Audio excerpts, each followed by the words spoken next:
Yeah, it's a scammer.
All right, chat. Here we go. Let's get ready. Countdown's coming. 10, 9, 8, 7, 6, 5, 4, 3, 2, 1. What is going on, everybody? Welcome to another episode of Knights of Teleria podcast. Thank you all for joining us on this beautiful Sunday afternoon.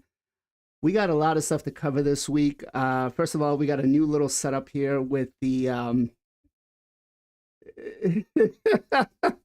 just a little bit. I was kind of working on it last minute, but we will fix that. Don't worry.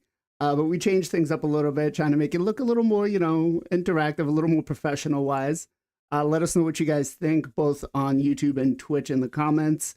But before we get started off, let's go ahead. Let's introduce the panel for today's podcast.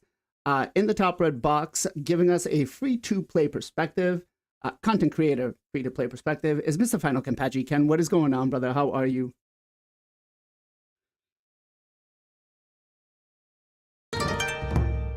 Why is that? By the way, I don't know. The thing I'm saying, I think they are not happy about that on the CC chat, but we will see. Anyway, I'm doing good. I got Esnar recently. Oh, there you go. Yeah, I got my first mythical on my Raymond chart. I'm not happy about that.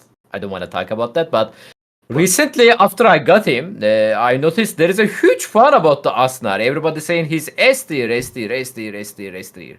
And I'm sorry, guys, but I don't think he's S tier. He's also not a Gizmak counter. Maybe I can ask to the Gestal. Gestal, do you think Asnar is Gizmak counter, mate? I wouldn't say a Gizmak counter. I'd say like Sulfurion, Volcanos. I like them into, but not Gizmak.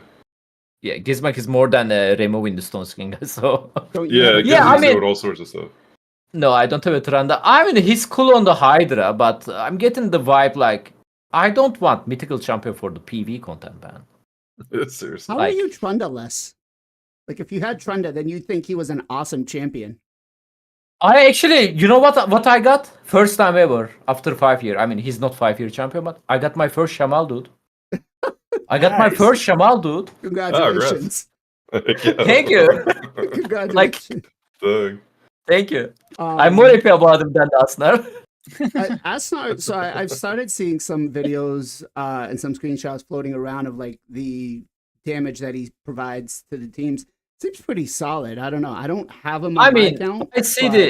I saw the same picture if you're talking about like 6-star Asnar with the 6-star Androck with the 6-star Tiox on the Ultra Nightmare Hydra 1.5 billion damage, which is still below to the Trando comp, if I'm not mistaken. He also 6-star mythical, 1 6-star unity champion below to the Tranda. I don't know. All right, there is something called a tier list, man. You know, tier list. Fair enough. Rarity is matter. Anyway, maybe we should do a tier list on the podcast. Let us know if you guys think that's something you'd be interested in seeing. But next up, giving us a endgame low spend perspective is our boy MXPJE. PJ, what is going on, brother? How are you? Doing well. Watched some UFC, watched some Call of Duty. A really good UFC event last night. And happy to be here talking about Raid with you guys. Nothing too exciting in Raid. I'm doing the Fusion, so just working on that. And doing well. Hope you guys are doing well yourselves. Awesome. All right, moving on to giving us a top 100 live arena perspective. Mr. Gestal Gaming. Gestal, what is going on, brother? How are you? Doing well, man. Did a 24-hour stream last Monday for the last 24 hours of live arena. I definitely wasn't gonna make. I wasn't gonna make the top 100 for the season because I just missed too many fights. But it was a lot of fun, and ended up going, I think, 98 and 37 on the day. So it was pretty fun. Damn. I gotta say, 24-hour stream. I've never done it. I don't think I'm going to, but. How did you feel after the stream? This is actually the second time I've done it. This one was rough, much more difficult because I started it in the morning, but I wanted to line it up with like the last 24 hours, right? So like that's just when the time started. So I started at 6 a.m. so I had to end at like 6 a.m. That was rough because the last couple hours was like the morning, you know, and I was exhausted. The first time I did it, I started at 7 p.m. and did it until 7 p.m. the next night. That was way easier. I actually felt pretty good at the end of that one, but I've been exhausted all week, man. It was fun. I had a great time. Cool. I hope people did too. Chat, let us know how many of you guys were in Gestel's stream during that 24 hours. How many of you actually stayed the whole stream? Moving on to the guy's name that I spelled wrong. Honestly, I thought I spelled Final Compachi's name wrong, and I didn't even look. But going on to the dab You got master extra himself, S in my name. did I? Oh man, man, I am Yes. bad. The gets it all, baby. Wow. I love You know, I will say I was trying to give up my energy drinks because I have like 3 of these a day, and I was trying to give them up for like the last week. And then I said, the hell with this. I can't do it. I can't, like, my brain doesn't function without some energy drinks in it. But yeah, I had to go up before the show and pick some up because I was like, there's no way I'm going to get through this. But Zero Brew, what's going on, brother? How are you? So you're saying you were extra jittery and just added a couple extra letters to our I was- name. You got mine right. I was I'm his missing. favorite. Yours favorite, yeah, exactly. I love it. No, we're doing great. Honestly, this week has been fantastic because we came off the free to play series. I think I'm the only one that really did that, and that was like just the biggest grind ever. And then with this fusion, and there's usually about one fusion a year that I skip, and this one was certainly going to be the one, especially after the community, the 6-year anniversary, Fabian, and I went for Con and all this other stuff. So like I was just like, this is a perfect time to just take a step back. Maybe play a different game a little bit. Been playing a little Schedule 1. That's been a blast. And yeah, just kind of enjoying it. And it's kind of funny after going through the ringer, like when you get through your daily resources for the day and you're like twiddling your thumbs after a couple hours, you're like, oh my God, something doesn't feel right.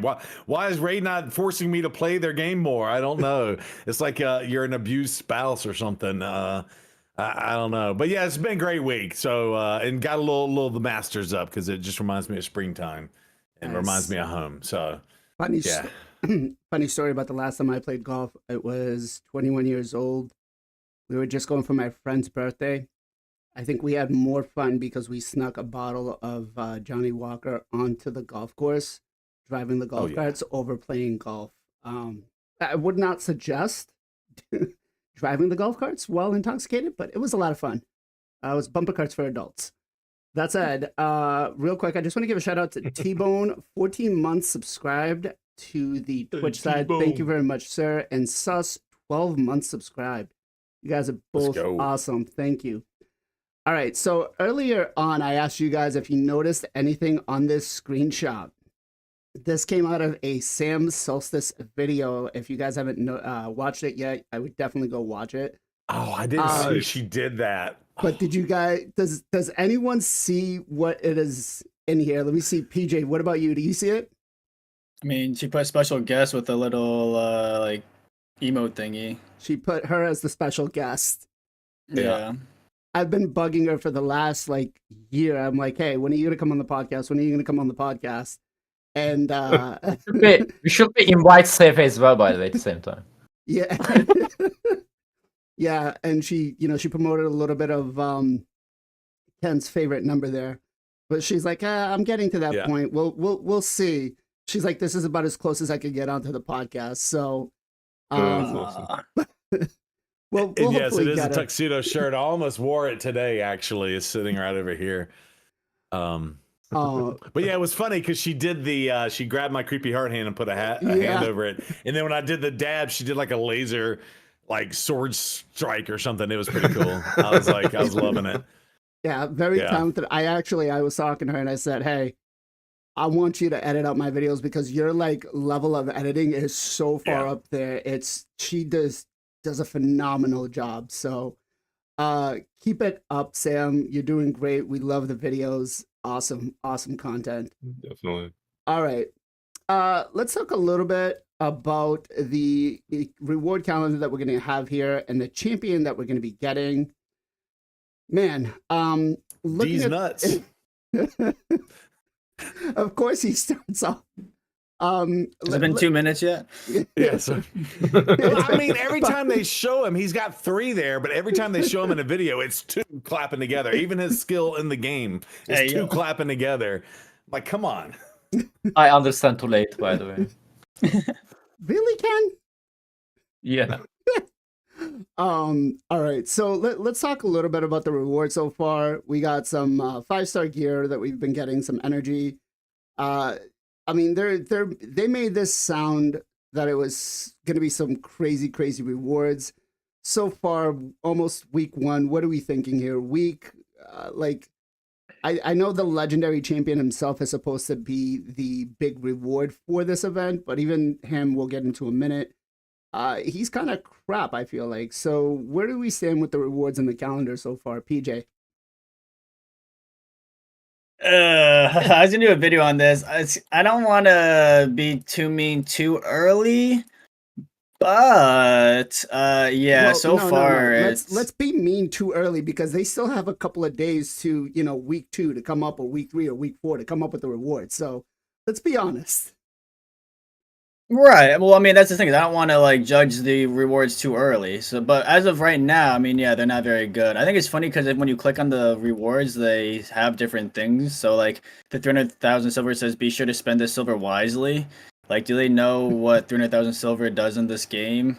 5-star gear. I mean, this is supposed to be for everyone. So, like, yeah, as a guy, like a late game, end game player, 5-star gear is bad. Everyone would rather have 6-star gear.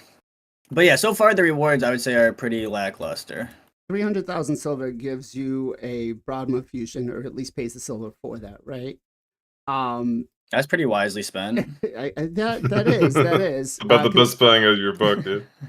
Considering that this fusion though only has 2 summon rushes and no champ chase. I don't know how useful that's going to be for us doing the fusion. Chat, where do you guys stand on the reward so far? Is the legendary champion the only thing, and even at that, it's still kind of like a meh reward because he's not a crazy good busted champion. Like we've gotten some free like Death Knight and that. Gessel, what about you? Oh, Gestasa. Yeah. Stalls. Gestals. Yeah, this is I don't know. I didn't even realize we got rewards from it. I guess 130 energy is helpful, but I think if they give you silver at this point, the minimum amount should be 1 million, and then it should scale up to like 5 million. Like if you get a 5 million silver reward for finishing a in a tournament slot or something, that's nice. That's a nice reward. You get 300,000, it's a drop in the bucket, man. You don't even see it. You don't even know you get to 300,000. Who even cares? They should really up the silver, man. I don't think they understand how hard strapped people are on silver. 5-star gear should never be a reward. I don't care what it is. I don't care where you're at in the game. Like, say you're early game and you get a 6-star gear, that is insanely strong. Why are you giving people 5-star? This is supposed to be for everybody. Give us a 6-star gear. I don't know. It seems ridiculous. It's free stuff. Like, I don't want to get worked up. I really don't care. But if you're I don't know. If you're gonna be giving out rewards, stop giving out the stuff that people aren't really using. So I actually a reward is a 6-star gear, man, not 5-star. I actually kept my 5-star gear just to show everybody what we got, and this was it. Like there's nothing. Roll that low row speed on a 5. Yeah, what the heck? Ken, what about you, man? I mean, I agree with the Gestal. First, it's a free stuff. I really don't want to judge them, but there is different gacha games, and they are free. Reward are way ahead of the rate. I don't know what they are gonna be making excuses again. Their server capacity to give us 6-star gear. Yeah. Or I don't know. Their It's just server a maybe bad cannot afford RNG. I have- 6-star. It was RNG, so everyone got the 5-star. I have a new theory about that because I feel like there's this whole thing being pushed with AI. I wonder how much of this stuff is actually stuff that people in the office decide if there's any, or if it's just hey, let's ask Chat DPT what to give out today. I think that's what's happening. Yeah, like a guest star said, like for example, 5 million silver. Everybody like, oh man, thank you, like Palladium. Like good job, like guys, like look at them, man. They are giving us free stuff, and it's not like they are not gonna lose any money from that. It's just one time thing only. Like, come on, open your budget a little bit, Palladium. I mean, not budget, but hands Open your actually. wallet. Not wallet, hands. Your Just heart. open your- It just Yeah, it's just number. It just takes like. I Come got on. you. It's digital. I got you. Yeah, this is digital. Zero. What about you? Yeah, I mean, yeah, selling the 5-star gear, silver, energy. Yeah, I don't mind the energy. It's an extra couple runs at the dungeon, I guess. And of course the champion, and I'm sure we're getting into the details of him, but I don't know. Free's free. I don't want to complain too terribly much about that. But you're right. Where we are on our accounts, this is kind of not much at all. But just having gone through that free to play situation, like that would be huge. Just even the 300,000 silver that might allow me to get a piece of gear up to level 12, not 16. So that extra 12 levels on a 5-star piece of gear is going to change the account tremendously. So. Okay. Joke. That's what I figured. I was like, I think he's being very, sarcastic. here. Sarcasm. I was like, but he was doing a great job of pulling it off and being serious. But that said, yeah, I feel like the rewards here need to be way, way better coming, week 2, week 3, week 4.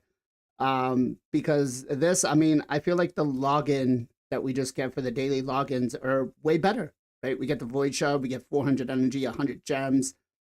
So even if we're just going week 1, compared this to what we got in the rewards for the event, and this is supposed to be a big event for them, aren't really that great. They're, I don't know. I hope that By the way, end of it, there is going to be special reward. special of it. reward. End of Yes. Yeah. I don't know what's that. special- But I'm curious. Like, is that another 5-star gear? Like, I think their special reward is going to be the thing that we're going to be talking about next, which is the voting on which relic we're going to get. And damn, Yeah. let's jump into, which one have you guys voted for? Which one are you promoting?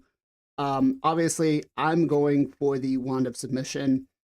I feel like I already know what Ken wants. Ken wants to give a little bit more of the Axe Serpentis to everybody to kind of level the playing field. So let's start off with Ken first. Ken, which one did you vote for, and which one are you promoting? bro, I actually want to vote the X, but I got lucky enough to pull one of them, so that's why I vote to the Wand. People are telling me recently, like whenever I say, like, guys, there is only one relic there to vote, and it's a Wand, and they are like, some people are disagree with me. They are like, oh, bro, I have a 5 Wand. Wand is OP. Wand need to nerf. And I tell them, existence of the Armas and Fabian. I mean, if there exists right now in the game, Wand is not OP, bro. Wand is not OP.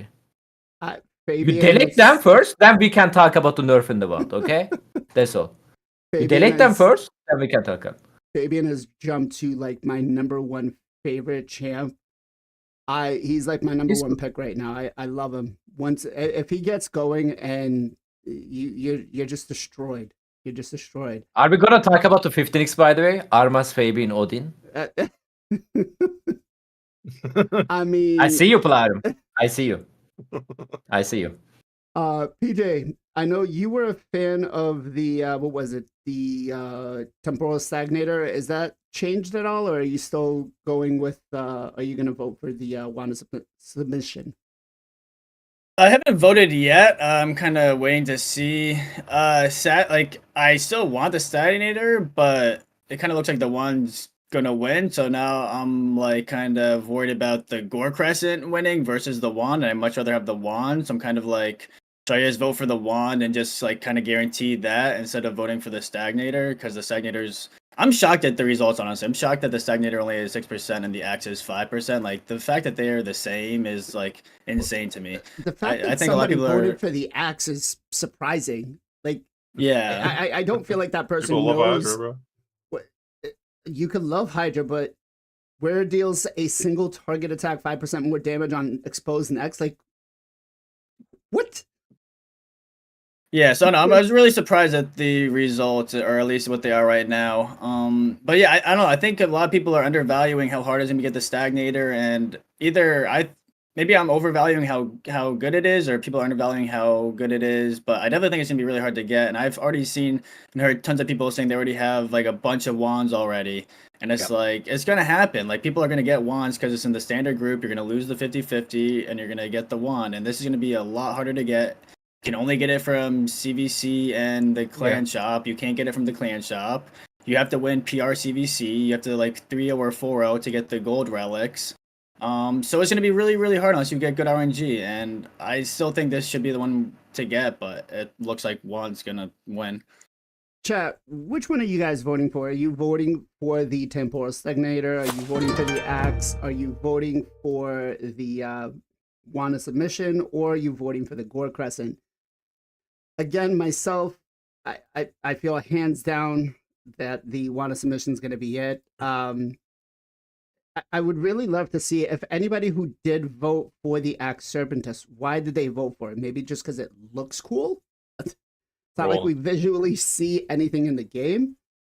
They are going to release a debuff called the Exposed Net, so you can use it anywhere. Gotcha. Okay. Well, we do have Bronco over on the YouTube side. Maybe he can give us some, some maybe information on the test server if they've got something like that going on. But big shout out to Bronco, guys. Make sure you are following him over on the YouTubes.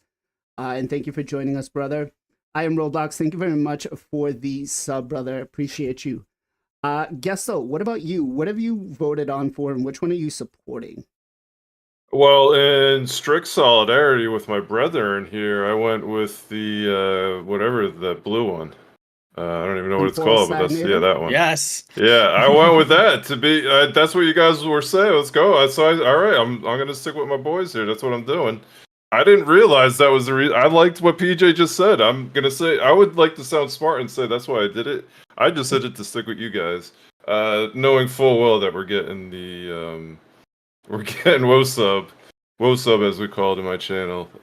So yeah, I can't stand this thing. Okay. It procs all the time. It procs all the time. I guess I'll be happy to have one, but. That just means everyone else is getting one more, so whatever. It's not the end of the world, but it's. I mean, at least I'll have one. At least I have one now, I guess. I don't know. That's true. That's true. We all know that this game is very heavily RNG'd. And I will say that the one that I have, I put it on. I used to have it on my what's his name, Taras, and I moved it onto my Fabian, and oh man, I don't regret it. I will say that. Zero, what about you? Where do you stand? Yeah, so I'm all over the place on this one. So, we did talk about it prior to the vote coming in, and, PJ raised the most valid point is we can't get the stagnator at all. And so if you have an opportunity to get something you can't get, you should probably, as a community, go for that.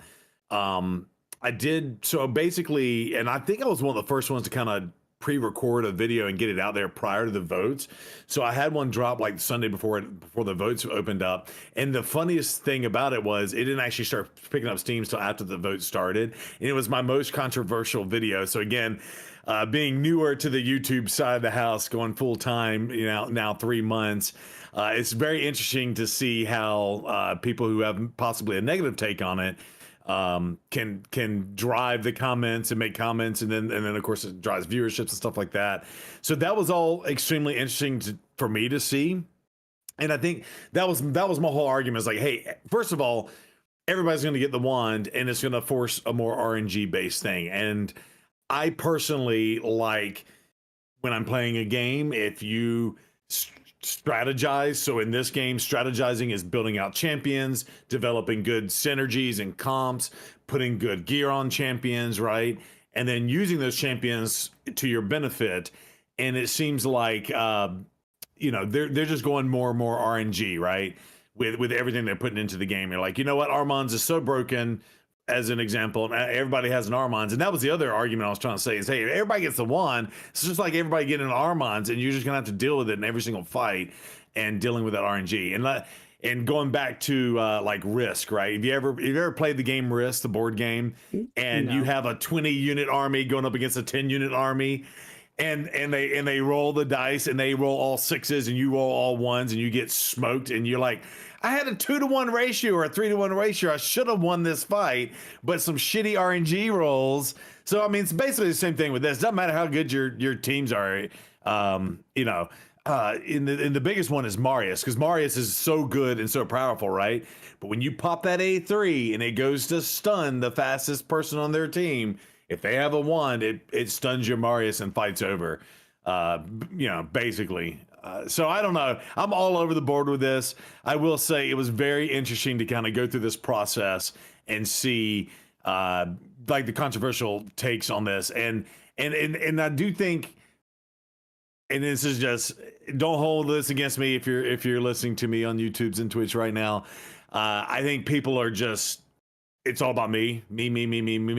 So they're like, wand's the best thing. I want the wand. I don't care what it's going to do to the community. It is all about No, me. I'm not blaming people. I'm just saying I think that's the way kind of society, you know, is in general, right? And yeah, wand is amazing, and people just want the wand. Yeah, so and I think that's just kind of where the vote landed and everything. The one final thing I'll say, and I know I've been ADHD verbal diarrheaing on this. The final thing I will say is I did not like that they showed the vote up the front. Like, right, I was gonna PJ just said. that. Yeah, like PJ just said, I was like, hey, like I don't want Gore Crescent to win, so now I'm going to change my vote from Stagnator. And so they, what's it called, preempt the vote before voting, and like, why even put it on the Stagnator when you know it? There's no way, you're basically throwing away your vote, right? I was just gonna ask that. Yeah, I was gonna say, do you guys think it was good that they showed the percentages and stuff before it was over, before you could vote? I mean, because it's like some bias into it now. I don't think they should have showed it at all. I agree. I would really love to find out though, like the number of people that have voted on these. Yeah.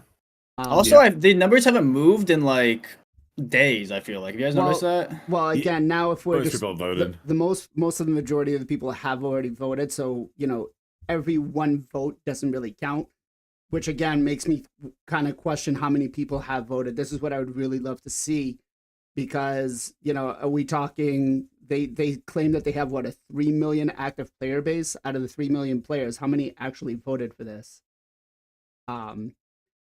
Yeah, so one final thought on that I just want to get out is, if Plarium does this in the future, I would love for them to not show us the results at all. But if you notice, it ends in 3 weeks, 5 hours, and then the voting ends in 2 weeks, 5 days. Because like if you vote and then it shows you the numbers, people can just screenshot that and put it on social media, Discord, or whatever. So I do think they should keep it completely null and void until that 1 week gap and say, okay, boom, voting has ended. Here's what the results were. Here are the results for the final week, and you can go in and, you know, look and verify and whatever. So I would hope in the future they do that, to not have voter bias, I think is the terminology being used there. Yeah, I agree. I think you're right on that. Because they didn't do it the last time when we were voting on like the skills for the champion, right? They didn't say it off the rip. They just had us vote and then said at the end, hey, this is what you guys voted for. So I think that would have been a better idea.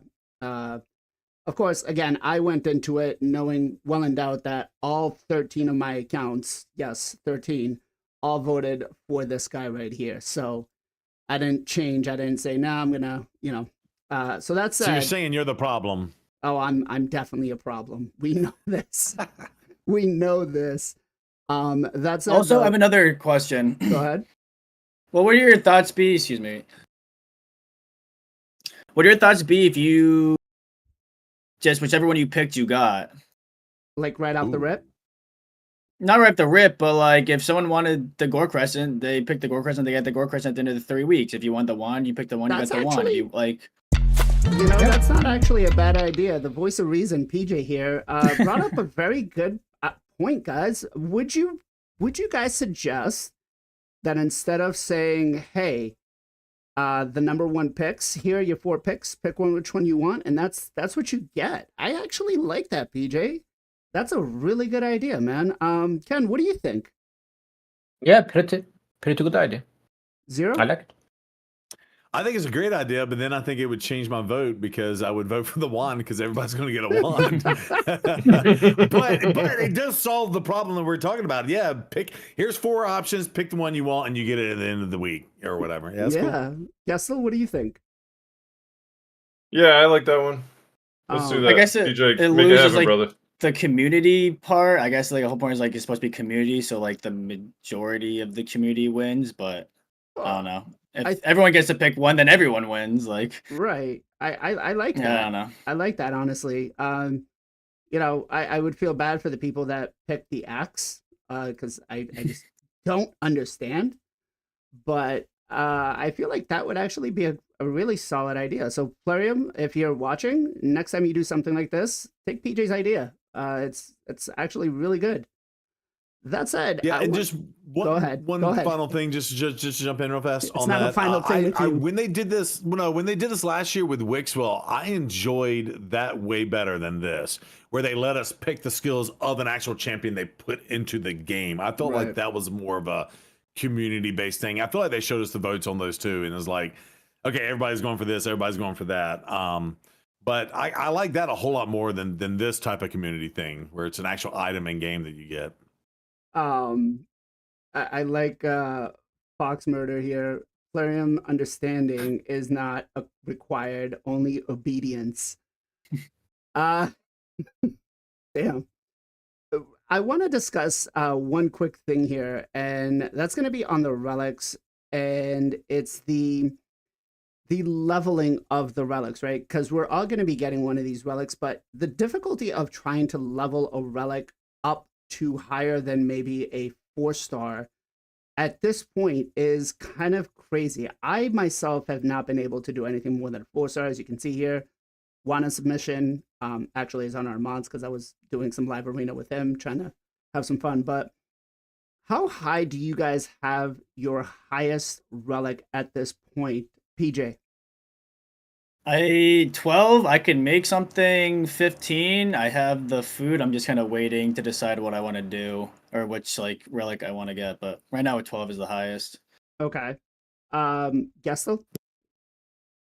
Yeah, I only have one. No, I had 2 12. Mine looks pretty much like yours. 2 12s, then a whole bunch of 9s. Okay. Headstone, thank you very much for the sub, brother. I appreciate you.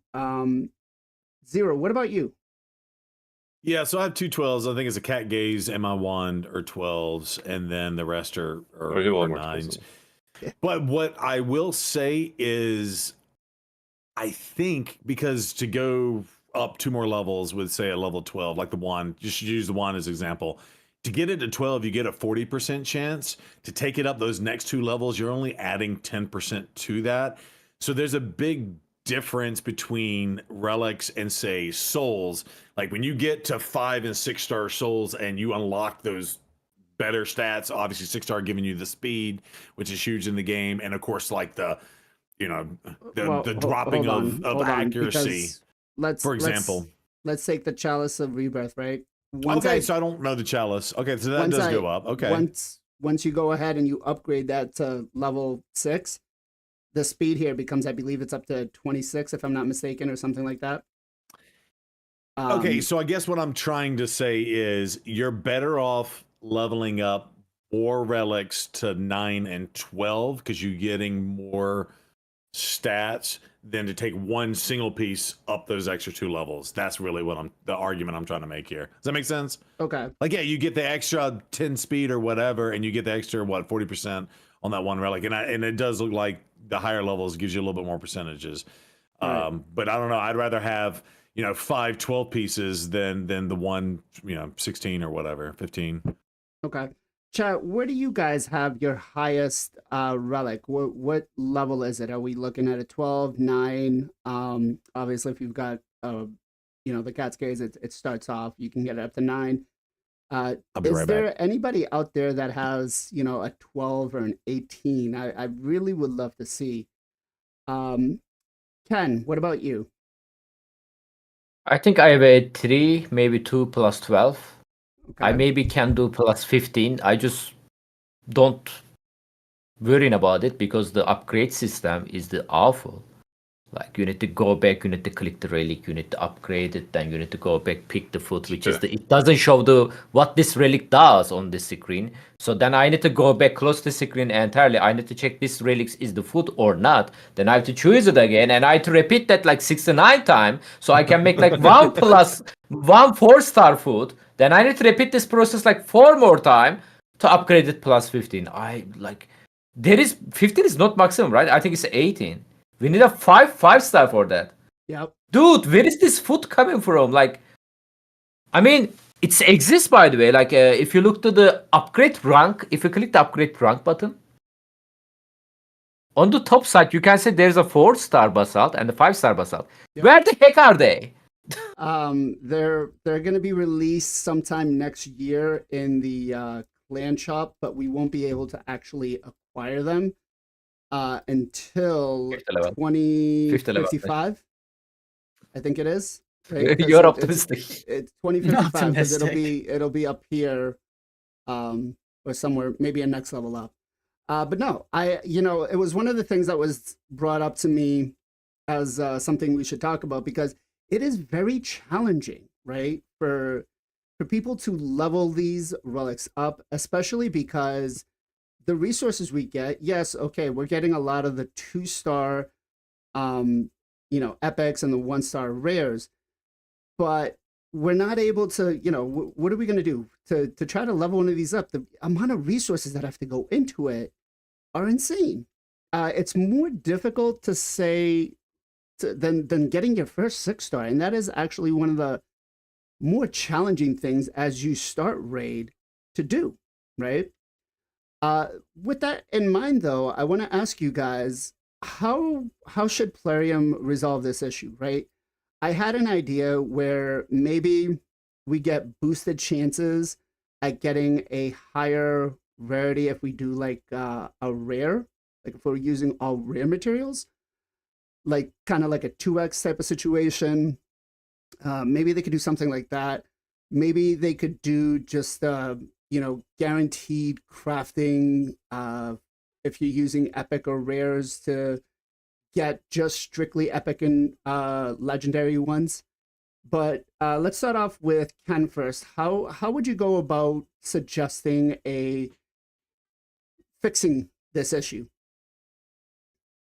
Chimera need to be more rewarding, my friend. Like, people are doing hard on this. Like, by the way, this is extremely hard, guys. Chimera trials, like, even you have a team, still loss of RNG extremely high. Like 15 trial, for example, extremely hard, right, PJ? And you are getting like what? 5 mythical mass, 10 mythical mass for that, and it's gonna take you like forever to get like 100 mythical crafting, and you are just gonna pretty much going to craft yourself as a legendary, right? So it has to be more rewarding, man. Like, we are talking about highest difficulty on the Chimera. Look, I will understand if we are getting 2-star basalt on the brutal difficulty, 3-star on the like hard nightmare difficulty. Bro, ultra nightmare give us 2-star, man. Like, okay, I don't understand. Like, what's gonna be happen? There's gonna be like extreme, insane, like Jesus Christ level ultra nightmare Chimera going to give us 5-star. Like, the God mode Chimera is going to give us 5-star. God mode Chimera. No, I agree. So this week we decided that we were going to be tanking our Chimera, or last week, sorry, in hopes that we can try to get some people to complete more trials to get a little more of the rewards here. And I'm going to be honest, I voted against it as an officer of the clan. I voted against it. I said, no, this content's still fresh. We should worry more about getting, our weekly rewards of the 8 billion damage. Once we get this, then we can start talking about fixing the matches up. But that said, I agree with you, Ken. I think the rewards need to be increased. The drop rates need to be increased. Chat, do you guys, what do you have as a suggestion? I mean, we know that the crazy teams to get some of these higher end trials done are kind of crazy, right? I think Bick said it the best. If you don't have a Galathier, you can go get, go pound sand. That said, let's go to PJ and say what he has to say about this. Yeah, I 100% agree with Ken. The chest, especially the higher up chest for Ultra Nightmare, it's insanely bad. 2-star basal. I chance getting rare relic for Ultra Nightmare. The hardest chest is mind blowing. Or gemstone. Yeah. Sorry, gemstone. The rare gemstone. It should be 4-star, 5-star basal. It should be no rare gemstones. Also, they kind of screw you because it says it drops 8 random items, but that's including the Embrius fragment. So then once you get Embrius, it goes to 7. So they don't like give you an extra reward to like fill a spot, which I think they did that same thing with Mithrala. Once you get it, it's like the slot's gone. So that could have been nice if you got like 2 gemstones and something to fill it up. But yeah, I think they need to rework the rewards. There's no 4-star, 5-star base on the game at the moment we can get. And it's super hard to get the relics leveled up to be chickens and food. It just takes time and lots of resources. So yeah, I think they need to rework the reward system for Chimera 100%. Okay.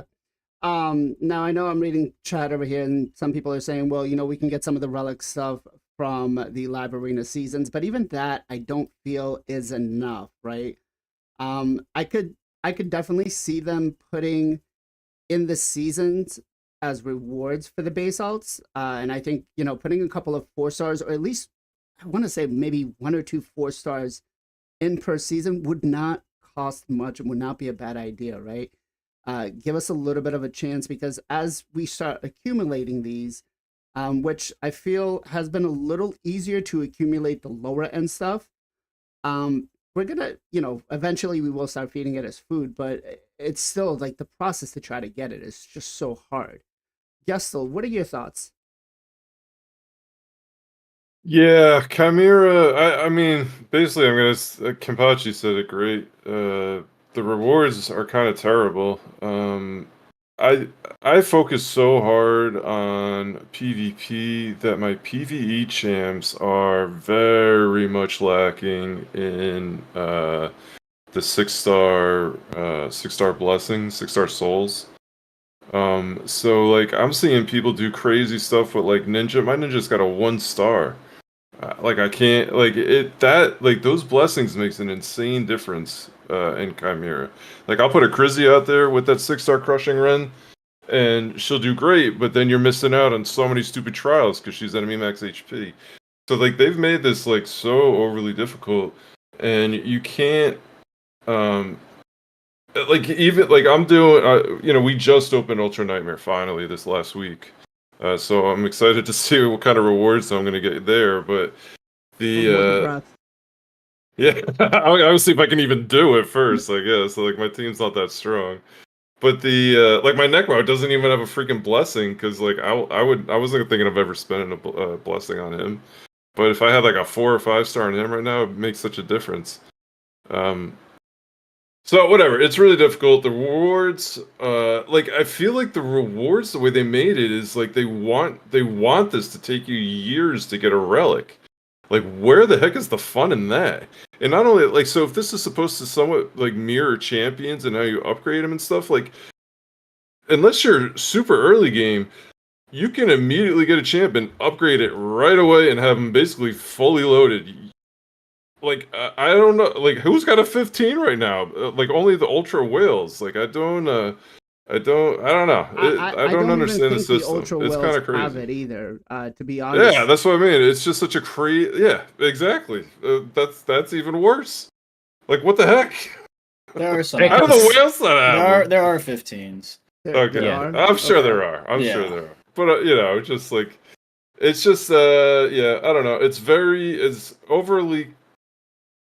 Yeah, it's just overly much. Overly too much. Yeah. Time gated.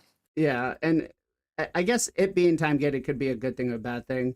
Because maybe it just allows too much power creep. But even like a team like this that I'm running right now, I have to pause to do the trials.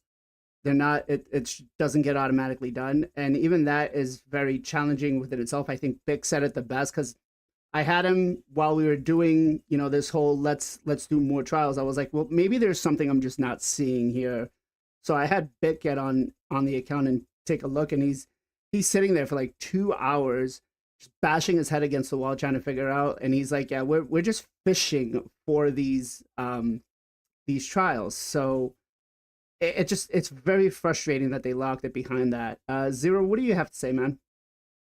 Yeah, I'm just very confused on the whole thing. Like, I get it from a company perspective. They wanted Chimera to be like the end all be all in game thing, but they even said it's not even supposed to be that. It's supposed to be like medium game. But like, and the reason why I say that is because just take it a step further back, right? They're forcing us to do live arena more and more and more, especially now with the seasons, and we're earning all these crests.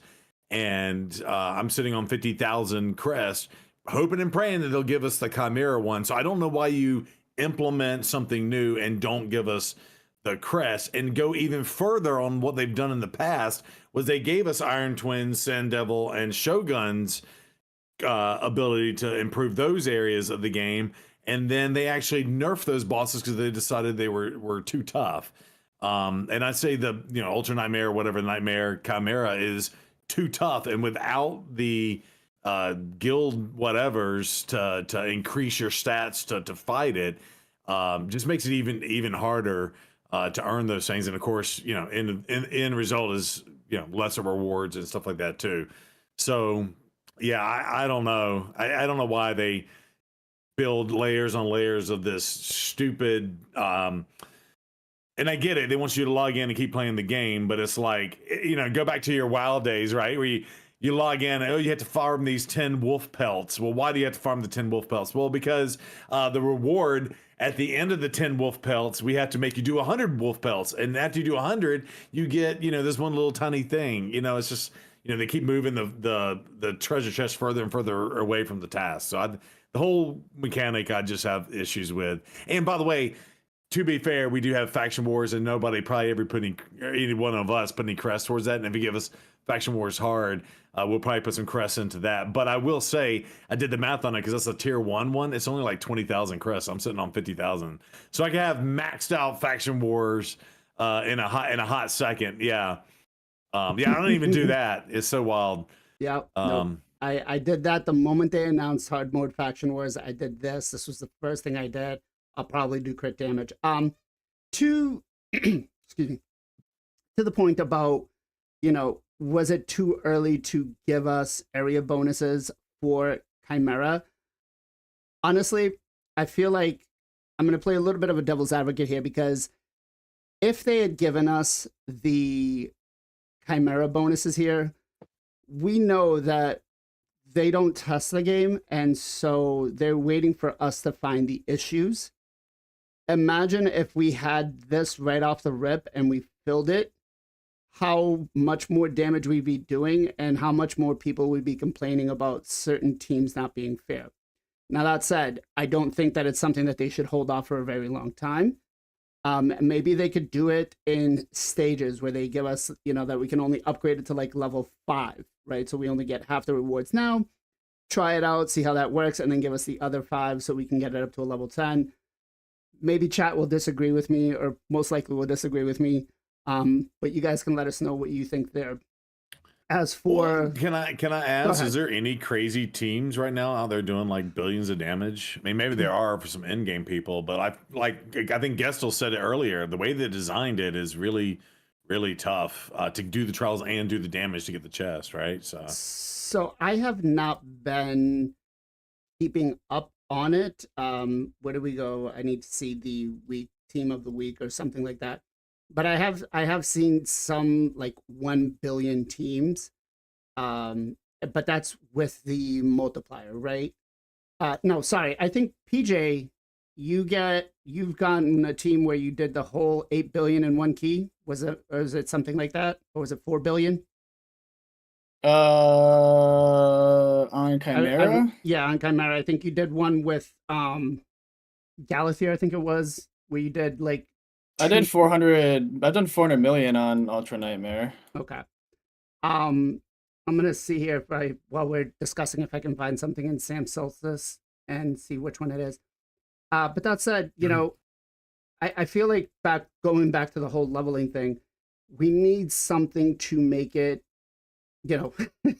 because let's just face it, even some of the other lower end ones, I don't know what I'm doing here. Even some of the lower end ones are still useful, right? I want to say like one of the General of Necrotos is probably one of the most impactful for any account. So I feel like, trying to rank these up a little bit higher, faster would be honestly in best for everybody's account. With that in mind, Plarium, give us a little bit of a boost on the base alts, right? Because like Ken says, where are these 5 base alts? If I can go under, there we go. Where are the 5 base alts, right? Where do we find the base alts to get these leveled up? So let's talk about this new legendary champion that we're going to be getting. I know I just totally changed it, but I feel like this guy, to be honest, I don't even know what faction he is because that's how bad he sucks. I think he's good. You think so? Okay. Yeah, I think he's good Yeah. too. All I think right. it's interesting. All right. Let's go through the skill kit real quick. Attacks all enemies, heals all allies by 5% of this champion's max HP. Damage based off of attack. The A2 places a 50% increase attack buff and a 25% strengthen on all allies for 2 turns. Fills the turn meter of all allies by 15%. Books down to a 3-turn cooldown. And then revives an ally with a 50% and 50% HP and 50% turn meter. Also places a 50% increase attack buff on the ally for 1 turn. Then activates the revived ally's default skill, the enemy with the lowest HP, so basically giving him an ally attack or an attack on the lowest HP. Books down to a 4-turn cooldown. The passive, if an enemy is killed by an ally's default skills, brings the A3 back to a full reset, and that's on a 3-turn cooldown. And then the aura is 25% in speed battles. So the way I look at this guy is he's like an Arbiter 2.0 type of version. Honestly, as a free champion, I think we have, and maybe I'll get some pretty big flack for this, but I think Scylla the Drakes provides more utility for your account as an early game player over him, right? If I can find her. She brings a stun, decreased speed, right? Defense based, not attack based, so she can be built tanky. Passive heal every single turn she gets. So let's go ahead. Ken, what do you think about this guy? Like, give me the good, give me the bad. What would you rate him? I mean, I about to say like he can be good on the early game, but you got a good point there, Scylla Drake. Yeah, I think Scylla Drake going to be much better as a support / control champion and the healer as well. Actually, both of them is a single target revive, so we can. Early game player probably. I will choose the Scylla Drake if it is my account. Like if I start the new game right now, but Ludox, or how to pronounce his name, Edox. Ludex Artor. Ludex. Okay, thank you. Yeah. Arthur. Okay. So this dude all about the Siege champion, in my opinion, on the end game perspective. So Siege champion, Falmount. I know from the rate he have a Falmount for a while, and he was actually asking increase attack champion on this faction. And yeah, only increase attack champion, if I'm not mistaken, beside him was Mordecai, the epic champion. And yeah, you don't want to use Mordecai on your Siege defense, right? Right. So Siege only content, man. Like Secret Order champion only with the Falmount. That can be very dangerous, actually. Okay. Bronco says he's a Rector Drath upgrade. I don't know if I agree with that because at least Rector Drath brings a veil for Hydra. So I think she might even be better. PJ, voice of reason. Am I wrong here? Is Rector Drath better than him? Is Scylla the Drake's hands down 100% better than him?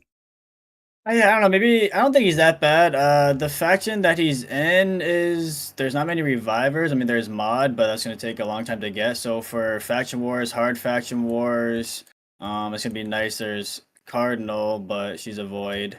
So I think as far as like reviving in that faction is pretty nice. He's a free champion. he's not insane, but I like the fact that if you revive someone, you kill some. Like usually, it's gonna be like when your DPS gonna die first. If you revive a DPS, you can reset the cooldown on his revive. So even though it's a single target, you can kind of get multiple uses out of it. So we can kind of act like an AOE ish, or we can get it around faster. The A1 AOE heals everyone. I mean, he's attack based champion, but you're obviously not gonna build him with attack. You're gonna build him with HP and defense. So it doesn't really matter that he's support or like attack base. You just build him with the right stats. But yeah, I don't think he's that bad. The increased attack is nice. Turn meter boost. If you don't have Arbiter early on, like you're trying to get Arbiter, don't have her, he could work. Yeah, I think he's solid. Arena battle, free champion. Yeah, I don't know. I'm happy. Okay. You know, I guess the revive is what everybody's saying is solid on him, but we do have Cardinal, like you said. We do have Godseeker and Neri. I don't know if any, honestly. We got Noel. Noel, We got Noel. Lady Noel was one of the Yeah. fusions that we just did. So again, it doesn't seem like he's that special. Gessel, what do you have to say? Yeah, I mean, obviously, I always care if a champ's going to be useful in arena or not. I don't think he'll be useful too much on my main account, but on my free-to-play account, I think he'll actually be really, really strong. I don't have too many great arena support champs. He kind of brings a couple things there. I really like the revive. Yeah, obviously you want to drop that on a damage dealer first if there are multiple people down, and then you can pick up a couple people. So I think he's cool. I'm happy to get it on the free to play for sure. Yeah, but main account, maybe we'll get some run in Faction Wars or something. Okay. Noel was also a while ago. Not everyone has Noel right now. Like we're talking about like early game people, new players. Very People true. say Noel. Very true. And I was actually just going to ask is, to you free to play players out there, do you expect this guy to be built on your account? Is he going to make a big difference? For me, looking at some of my lower end game accounts, I could see just because of the speed aura, because it is a 25%, right? And unless you have Arbiter, because Arbiter does take you a little bit of time to get, unless you have Arbiter, he is going to serve that purpose as a turn meter booster and as a turn meter booster and reviver. But again, do you put the resources into getting him into a 6-star? Do you put the books into, booking this down to a 3-turn cooldown, booking this down to a 4-turn cooldown? Does he need books though if you reset the revive? Well, that if you reset the revive, you make a good point there, but this is on a 3-turn cooldown, right? So this is only going to happen once every 3 turns. So Right. I guess yes. Right now it stands at a 4-turn cooldown, so it's a 4-turn, possibly trying to get it down. Let's go to Mr. Zero Brew. What do you got to say about this guy, man? Yeah, so I look at him in two different ways. So first of all, and I've been saying this ever since they gave us Fabian, right? Or put Fabian in the game, is I really am starting to look at champions. And I got this idea from Pogo Pingtai. So Pogo, shout out to you, got this idea from you. But I've been really looking at champions A1s, right? Because if you got to think, if you're going up against a Fabian, what is, and you get locked out for 2 turns, what does the A1 bring to the table? And so this brings a heal on the A1, right? And don't forget, you can take the masteries that improve the healing as well. And if you get this dude up to 100,000 HP, 5,000 heal isn't that much, but you add in all that other extra stuff, and like it starts getting a little bit crazy, right? The other thing I look at it as, and so I wouldn't even use him so much in arena. And again, that kind of counteracts to what I just said about the Fabian, but I really look at it as a PvE champion. Like screw the aura and all of that, because when we did the free to play challenge with Hell Hades, that came in when we got Alice, and then we did the code for Wukong. So the A2 and the A1 with Alice and Wukong, if I could keep my glass cannons alive with this dude, for free, and I hadn't earned my Arbiter yet, but you get the attack up and the strengthen to help them stay alive, the A1 to help them get healed, and then if, God forbid one of them does die, you do have the bailout and the revive. I think this dude, if you started in January and you don't have your Arbiter yet, and if you don't have your Arbiter, you probably don't have your Seal yet, this dude is fantastic. I'm all for him. Now, will I build him on my main account? Probably not. No. But yeah, he's good for a newer account, and if you're a free to play account. I will say, I will, and I'm gonna regret this, that I'm gonna book him on one of my accounts, and that's just to see what the full max potential for him is gonna be. When you made a point, when you said that he's gonna be good for PvE based modes, I don't think he's gonna be good for Hydra, right? The A1 is going to destroy you, because if the head of decay comes out, that enemy max HP is going to be decreased every so often. Okay, so you bring the strength and then the everything else, attack. yeah, Doom Tower, Sin City, like if you can fit into, any type of wave clear. I mean, maybe even dungeons, right? I don't know. He may pair well with a Seer early on if you need that buff strip, if you need the buffs, so that you could put him in like a shield set, and that could help. I'm just reading chat here. I think we got the comment of the day here from Bronco that says, "I'm free to play, and I think he'll be amazing for my campaign runs." The A1 attacks all enemies, so it's an AoE. I guess if we build him as a nuker, what do you guys think? Would you even decide to do that? Wait, no, I wouldn't build him as a nuker, and hold on, because this is. Yeah, I want you to think about this now, because we do have a quest here for the Forge Passes that says heal in campaign 100 times, includes heal, life steal, leech, and continuous heals. So with that said, would you build them for that? Zero. No, not at all. But what that champion is used for, and I did forget it was attack all enemies, is a prime candidate for a stun set. Put this dude in a stun set, give him the extra 5% blessing so he can land it at 23%, and then he's just constantly healing your team. Yeah, this dude would be awesome. And even if you paired it with an ally attacker, like when you get your Mikage or something like that, like this dude, he's not as bad on paper. I think we look at these champions as 3, 4, 5 years into the game. It's like, this dude sucks. But well, that's yeah, I would say put him in a stun set and rock him in wave clear and Doom Tower, and he's gonna be amazing. I think when I showcase him, I think I'm gonna go for Relentless, to be quite honest. Just because if you're not booking him, it's going to get back to his cooldowns a lot faster, and then possibly proc the A1s a little more often while you're waiting, so you can get a little more heal. That said, Gestel, what do you suggest as a gear set for him if people try to build him with sets? Oh, well, for Arena, I hadn't really thought much about it. I would probably go Stone Skin, at least a 4-piece. I would love to do Feral to get the block debuffs. Yeah, maybe I'd probably go there. I don't think I would really look to use them as like a booster necessarily, but more as a just an all-around support, and hope to stay in the fight as long as possible. Okay. He is weak affinity to Rotos, weak affinity towards our sick friends, right? So he's strong affinity against my Allahs, which may or may not be good, depending on how tanky people build them. But PJ, what kind of sets do you think you're going to be building yours in?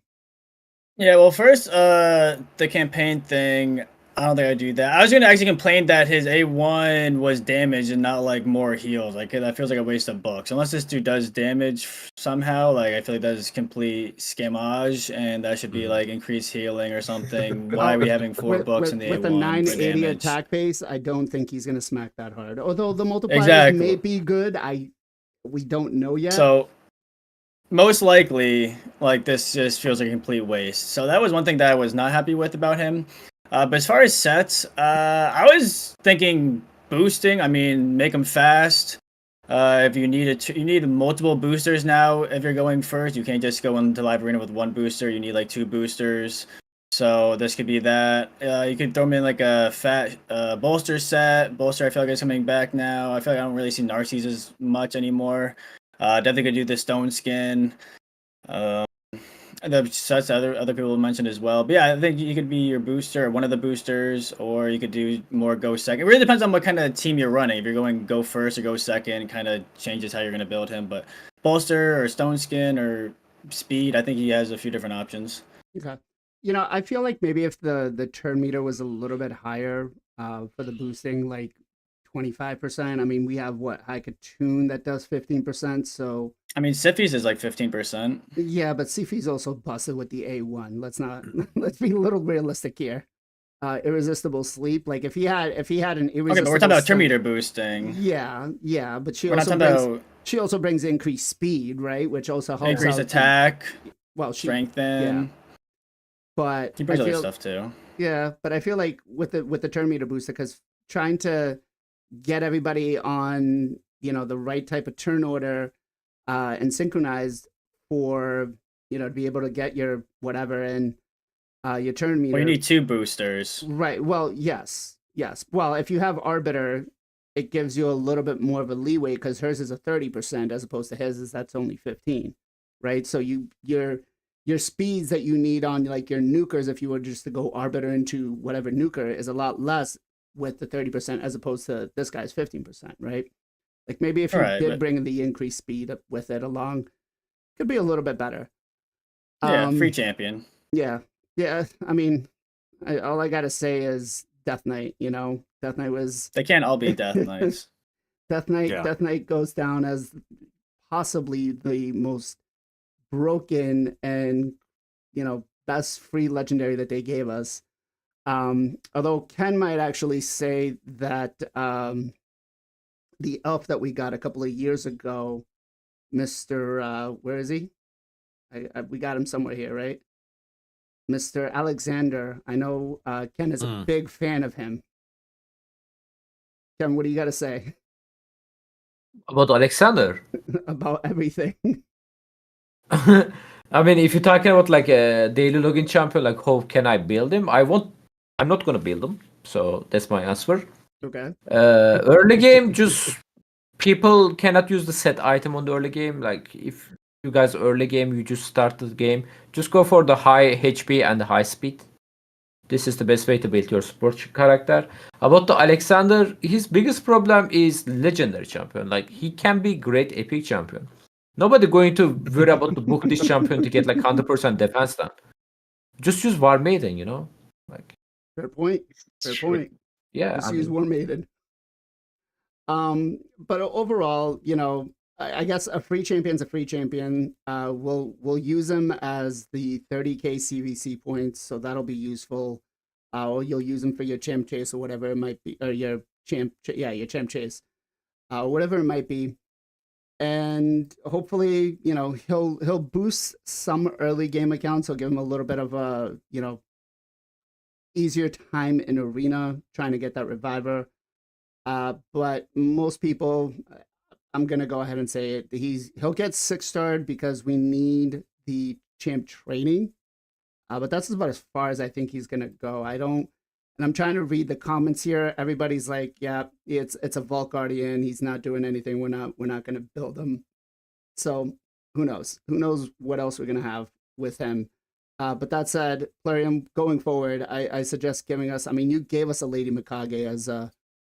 I'm gonna here say quote unquote free fusion. You gotta step it up, right? Free champions gotta be a little bit better.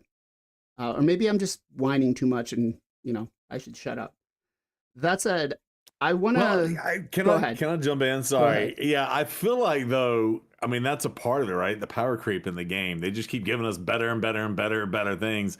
I'm not necessarily, devil's advocate from that perspective. I'm not necessarily so miffed at people with in-game accounts. This dude's not going to help you at all. Again, I think if you started in January during the Alice Fusion, this dude is going to do wonders, even without books. stun set A2, A1 over and over again. Keep your Alice and Wukong alive. Yeah, this dude is going to be a baller. Scylla the Drakes is better. You know, Well, I don't know. It takes I 90 days. I've never used Syl. I mean, I've used her here or there, but if you put him in a stun set and he's constantly healing you on the A1, I'd say it's better than her A2. Plus, she's got like better skins. Come on. Oh yeah, like, look at this. Come on, better skins. Yeah, yeah. I don't know. Skins. You know, I don't know. Scylla, I feel like Scylla the Drakes she can be built easier to take a hit. She just brings so much, like just the passive heal, right? Doesn't even have to do anything. The increased speed will kind of screw us up a little bit because it's random, but I feel again like she's a better login. And to be, I might get some real hate for this, but I'm gonna go ahead and say that Dark Elhain is probably a better free champion because she counters freeze like a mother as over this guy, right? And I don't know about you guys, but I've been going up against a lot of Torments in live arena. So it's back, baby. It's, you know, if you have a fully empowered +4 with ridiculous kind of 6-star ascension, like she could do some damage. I remember I forget who the content creator was, but he built like 3 of them back when Tormund was the meta and was just going into arena teams, just destroying them with 3 Dark Elhains, which was crazy. I think it was Stu Gaming. Stu Gaming, yeah. I remember that video, and he's like, yeah, let's go. Tormund, you got nothing on me. Now, again, this was prior to Stone Skin and all that. But I feel like she's honestly better. Don't think that's quite the same. Well, we're also talking I about... don't think you can compare the two. Usefulness, I think she's better. Again, he's a legendary champion. I feel like, how would you feel, PJ, if after you got him for free, you pull him out of Sacred? Faction Guardian. Do you still need Faction Guardians, PJ? Yes. Okay. Damn. I have factions with zero people in it. What? 0 Legos, yeah. I think Sylvan Watchers is the only one that I'm missing right now. But other than that, like The new faction. The pirate faction. Yes, the pirate faction will need them for that. Yeah, I have multiple, but 0 Lego factions. Damn. Okay. I guess wailing out as much as I do does. I spent less than $4,000 on my account. How much? Less than 4,000. Oh, okay. Yeah, we're really talking low end free to play budget. All right. I want to actually take a step back here, and I want to talk a little bit about, because we discussed this prior to the podcast, on how Raid Shadow Legends could be very dangerous for people that play it with addictive personalities. And the biggest thing is in here, right? We all know that Raid Shadow Legends came out and it was owned by a casino company, right? Casino slot machine company. And the main reason why they got rid of it was because it was no longer making them as much money as they wanted. But they managed to make this gacha into probably one of the bigger ones. And the problem I see a lot of times, and I see it, and I really wanted to discuss this because I see a lot of people in my videos that are like, bro, you're going crazy with these shard pulls. How are you doing? Guys, I have 13 alt accounts, okay? It's not like it gets swiped every time. But I want to talk about, you know, the difference between, maybe there isn't a difference between a casino and Raid Shadow Legends. Let me ask you first, are you guys gamblers? Ken, do you gamble at all? No, man, I'm actually like opposite. I don't trust. I mean, I have a terrible luck on my life. I also know like all the gamble stuff like that are scam, because like look at the Las Vegas. It's a middle of the desert, right? Mm-hmm. How you can build these shiny buildings if the people are winning, right? True. They are losing. Let's hope there's a Eiffel Tower over there on the Las Vegas. I mean, I know that. So I know if I go there and the play, I know I'm going to lose it. They're probably not gonna accept free to play like me, but that's not the thing. Yeah, I know all the things are how to say that, like scam, my friend. So that's why like I'm saving my shard. I actually like failed to save them recently. On the queen got scam me, but yeah. I like to play guarantee, so that's why I play my save my shard for the guarantee event, stuff like that. At least I know if I open my like 100 void shard, 110 void shard, I will get Narcissus, you know. If I got something extra, doesn't matter it's gonna be bad or the good, I'll take it. Okay. At least I'm not gonna be cam with somebody else, you know, like Wurlim, for example. You can get the Wurlim, right? You can open your shard for the Odin and you can get the Wurlim, so. Very true. Which is he got a buff. Was it a real big buff though? Maybe we'll discuss I him don't next even week. know like why they are bothered that, yeah, to be honest. I like- mean, he was a Forge Pass champion. Yeah. Why they are bothering me? Anyway, it's another subject. Zero, what about you? Do you have a gambling personality? I don't have a gambling personality per se. I do like to gamble every now and then, but like when I like to gamble, I like to go play poker because that's more, again, skill based versus you going up against the odds against you in the house, right? And funny little thing. So in Schedule 1, there's a casino. And I'd been just popping in, and I like to pop in, do 1 or 2 bets, and get the money and run. It's kind of, that's my personality. You know, pull a couple slots. If you win, you run with the money because they don't get it back, right? And I went in with like $10,000, and I was like, oh, this game I keep playing, I win every single time. The game's not coded right. It's busted.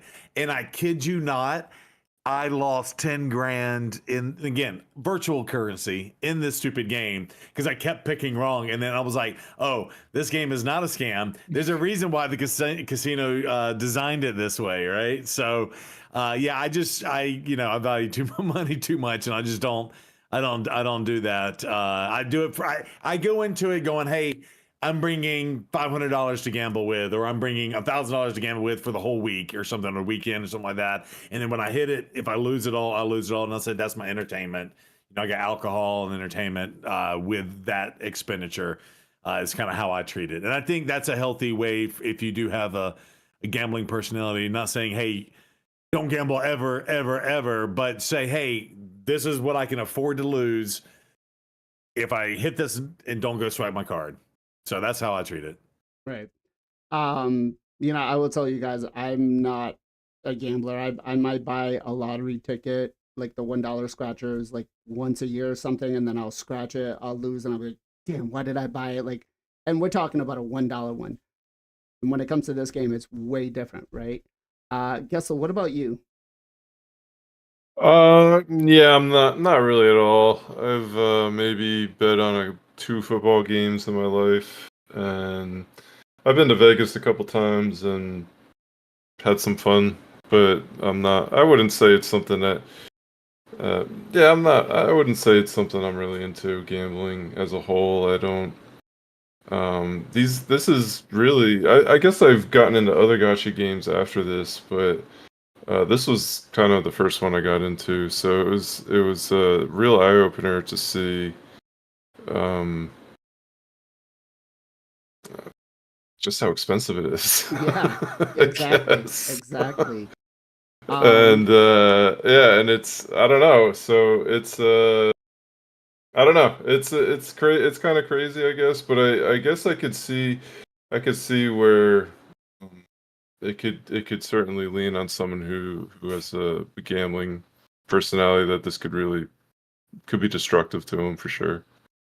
Vic in the comments or in the chat says, I'm glad I'm not part of this. Actually, I really wish you were on this one, bro, because you have such depth of knowledge on some of the stuff that goes on in the EU, which we'll get to in just a second here, is protective against some of these games and the way that they are so borderline predatory on how they work, right? PJ, what about you? You're a sports fan. Sports fans are usually pretty, DraftKings situation. Yeah, I don't really. I try not to. I've never really done sports betting. A bunch of my friends do it. I don't know. I hate losing money, or I like money too much to have a chance to lose it, even though you have a chance of winning it. there's way better chance of losing it, so I just don't really like taking that. But as far as the like shards and stuff, it definitely I try to stay strong and not pull. But once you start pulling, it can be tough to stop. They definitely once you start clicking and you see the shiny, it's really it gets the dopamine in your brain going, and it's tough to stop it. But as far as IRL, no, I don't really do much gambling. I've gone to the casino a few times, but as far as sports betting, I haven't done anything like that. Okay. All right. So now that we've kind of established that we're not gamblers, but yet when it comes to this game, most of us have no problem throwing down, right? Most of us have no problem chasing that champion, chasing that dopamine hit. And I had a discussion with somebody and I said, well, look, this is different, right? Because if you're gambling and you're chasing the dopamine hit from the casino, yeah, okay, you might think you're going to win, but if you walk out with nothing in your pockets and you win with $1,000, you're not getting anything benefit afterwards, right? You're not going to have any benefit afterwards. Now, with this game, you will have the benefit because you will get a champion that may or may not be good, that you could build and play and have some fun with and get some enjoyment. But that said, do you guys see a difference between gambling at the casino and pulling shards? Zero. Yeah, it is a little bit different because it's interesting the way you just put it and got my squirrel wheels a turning.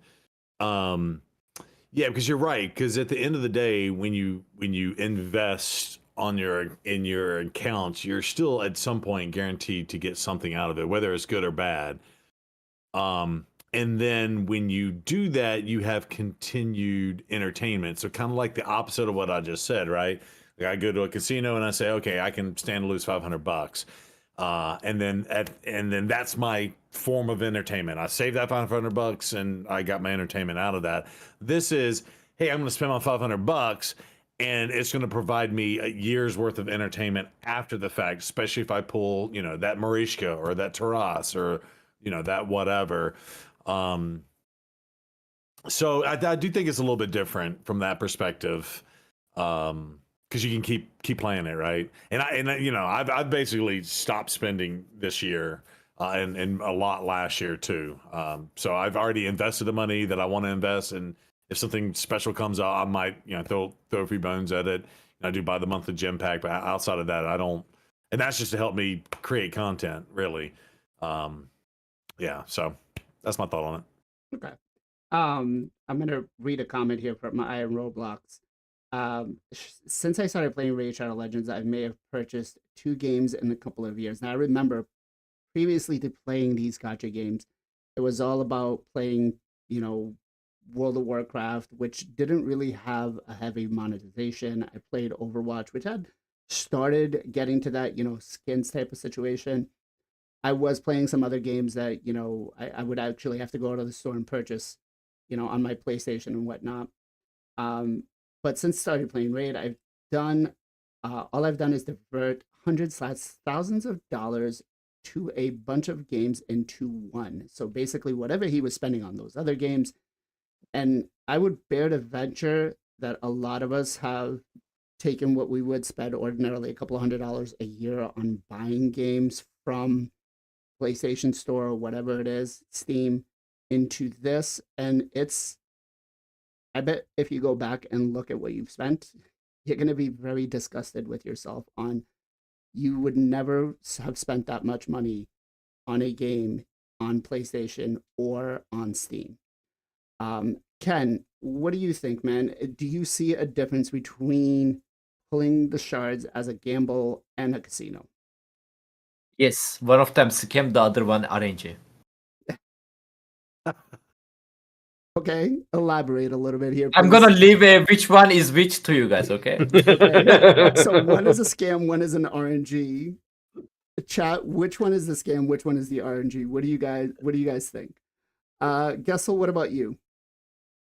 I mean, I think they're definitely different, right?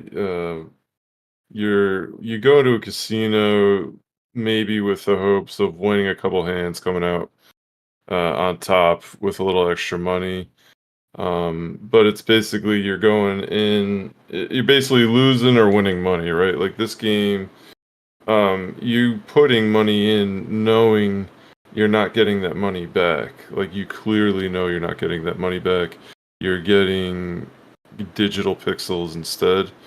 Whatever those pixels are, whether they're red, gold, or purple, blue, whatever. That's your reward. That's your prize. You're getting. So I think it's very different now. Obviously, there's RNG in what you're getting, and and when you throw enough money at a game, you can guarantee yourself to get a certain champion, right? But you don't. I just think it's different. I think that's how it's different. I guess Okay. I you're know going in. it's a very difficult Yeah. subject for a lot of people to talk about because it kind of makes you think, am I a hidden or a closet gambler because of the situation, right? When you're popping 300 voids like I did a couple of weeks ago, you're looking at it and you're like, holy crap, like what was the cost of that? Sorry, not to cut you off. Go ahead. Yeah, no, I mean that's pretty much it. I mean, I agree. Like, is it copium here or what? But I think it's clearly different. I think it's clearly different. Like, I think they can both be equally destructive in a life, a relationship, whatever, right? But you got to have some self-control too. Like, I guess we'll get further into this discussion, but.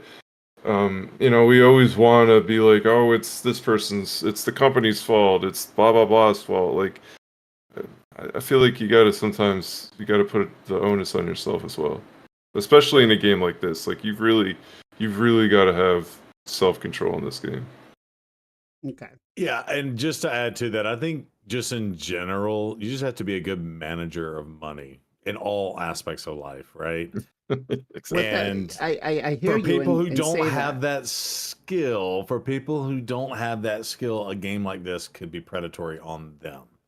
and I Right. hear you and say and understand that, but I do want to recognize one thing, that gambling addictions are an illness. Like, I have seen Yes, people yeah, I agree. ruin their lives, and in the United States, they, there's certain laws that they have placed to say, hey, if you need help, call this number.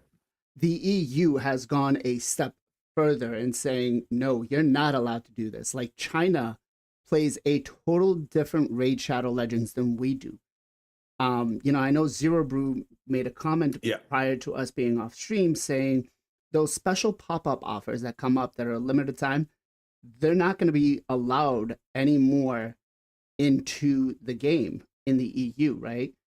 Yeah. So I got it pulled up right here if you want me to just read it off. So it's the European Commission. Anybody in Europe that are watching right now, please feel free to chime in if you're plugged into this. But it's the Consumer Protection Cooperation Network. And the 4 real bullet points on this. And I think it's really targeted for children. Again, games can be consumed as children. I think children, to tack on what I said earlier, they haven't had the life experience to become a manager of money, right? And or it may not even be their money, it might be their parents' money, right? But basically, the 4 big bullet points here are direct appeals to children in the advertising. So urging them to buy or persuade adults to buy for them an in-game currency or items. The use of pressure techniques such as purchase through limited time practices. So our flash offers that we get, the unduly influence to children to purchase in-game virtual currency and in-game content. The 3rd bullet here, a lack of clear and transparent information adapted to children about buying and using in-game virtual currency, leading to consumers to spend more than they intend to. So this is, again, converting, say, gems or something like that. So buying an in-game currency because it doesn't have a dollar amount associated to it, right? You don't know if you have 1,000 gems, if that costs you $2 or that costs you $200, right? And then failure by the company to ensure that the influencers promoting their products clearly disclose commercial content, do not unduly influence children with the marketing techniques, so that could potentially impact us as well. But anyway, those are the 4 bullet points on that. So Can I say something? go Yep. ahead. In my opinion, obviously plus 18 people, grow up people, they can do whatever they want. It's their money, it's whatever, And if they cannot control themselves, you cannot ask the government to control them. I don't That's wrong think in my opinion. that's not true, because as a parent here, I've got a 19-year-old, and they're very impressionable. Okay, they're very impressionable. They're still at that stage where they don't know a lot, and don't have that life experience. Like, listen, I don't care who you are. When you were 18 years old, you were like, I'm an adult. I'm a man. I can do what I want, when I want, how I want. But I Should the guarantee parents be you- doing that, or should the government be doing that? the parents should be Yeah. helping, but I think like there's certain things, such as this type of game, that Bro, Gambling I mean, and need if to you have. if you're Yeah. asking that government, trust me, I'm coming from that kind of country. Like I'm not. they I'm not don't saying know be super the strict. detail. Look, you are gonna ask them to ban the gambling. They are gonna start banning games have like I- loot box on them. Like for that's- example, Overwatch, like or the Raid Shadow Right. Legends entirely. Like But you that's- cannot control them. They are not gonna be bothered to detail. They're just gonna be cut from the root. They are Well- not gonna cut from the other leaf. You're right. You're right. And I'm not asking to have like what China has or what a lot of other states, but I do think that there needs to be some sort of guideline put in that kind of has, just this can't be allowed. Or maybe, like if you guys purchase through Samsung says, hey, set a budget. And then every time you do a purchase, it says, hey, you've gone over your budget this month by this much. Are you sure you want to do this? Right? We don't have this in this game. So let me just finish up with PJ here, asking him, do you see a difference between pulling shards and a casino? Is it different for you? It's a lot different. I think this is more of like it's a hobby. So it's like going out like golfing. Like you go out, you spend tons of money golfing. A bunch of my friends go golfing. They spend like you go to a weekend, it's hundreds of dollars, and you're going there for entertainment, for a good time. You're not getting anything back. Casino's a little bit different because you're going there not really expecting to win, but you could win and get some money back. So I don't think that's really necessarily a fair comparison, because there's no type of getting any type of money back in this game. It's more like going to the movies, going out to like a baseball game, football game. It's more of entertainment and versus like spending money to try to get money in back. Because when you go to the casino, you're trying to pretty much get money in return. You're trying to make money. Whereas this, there's no making any money. So I think it's a little bit of a different like comparison. Okay.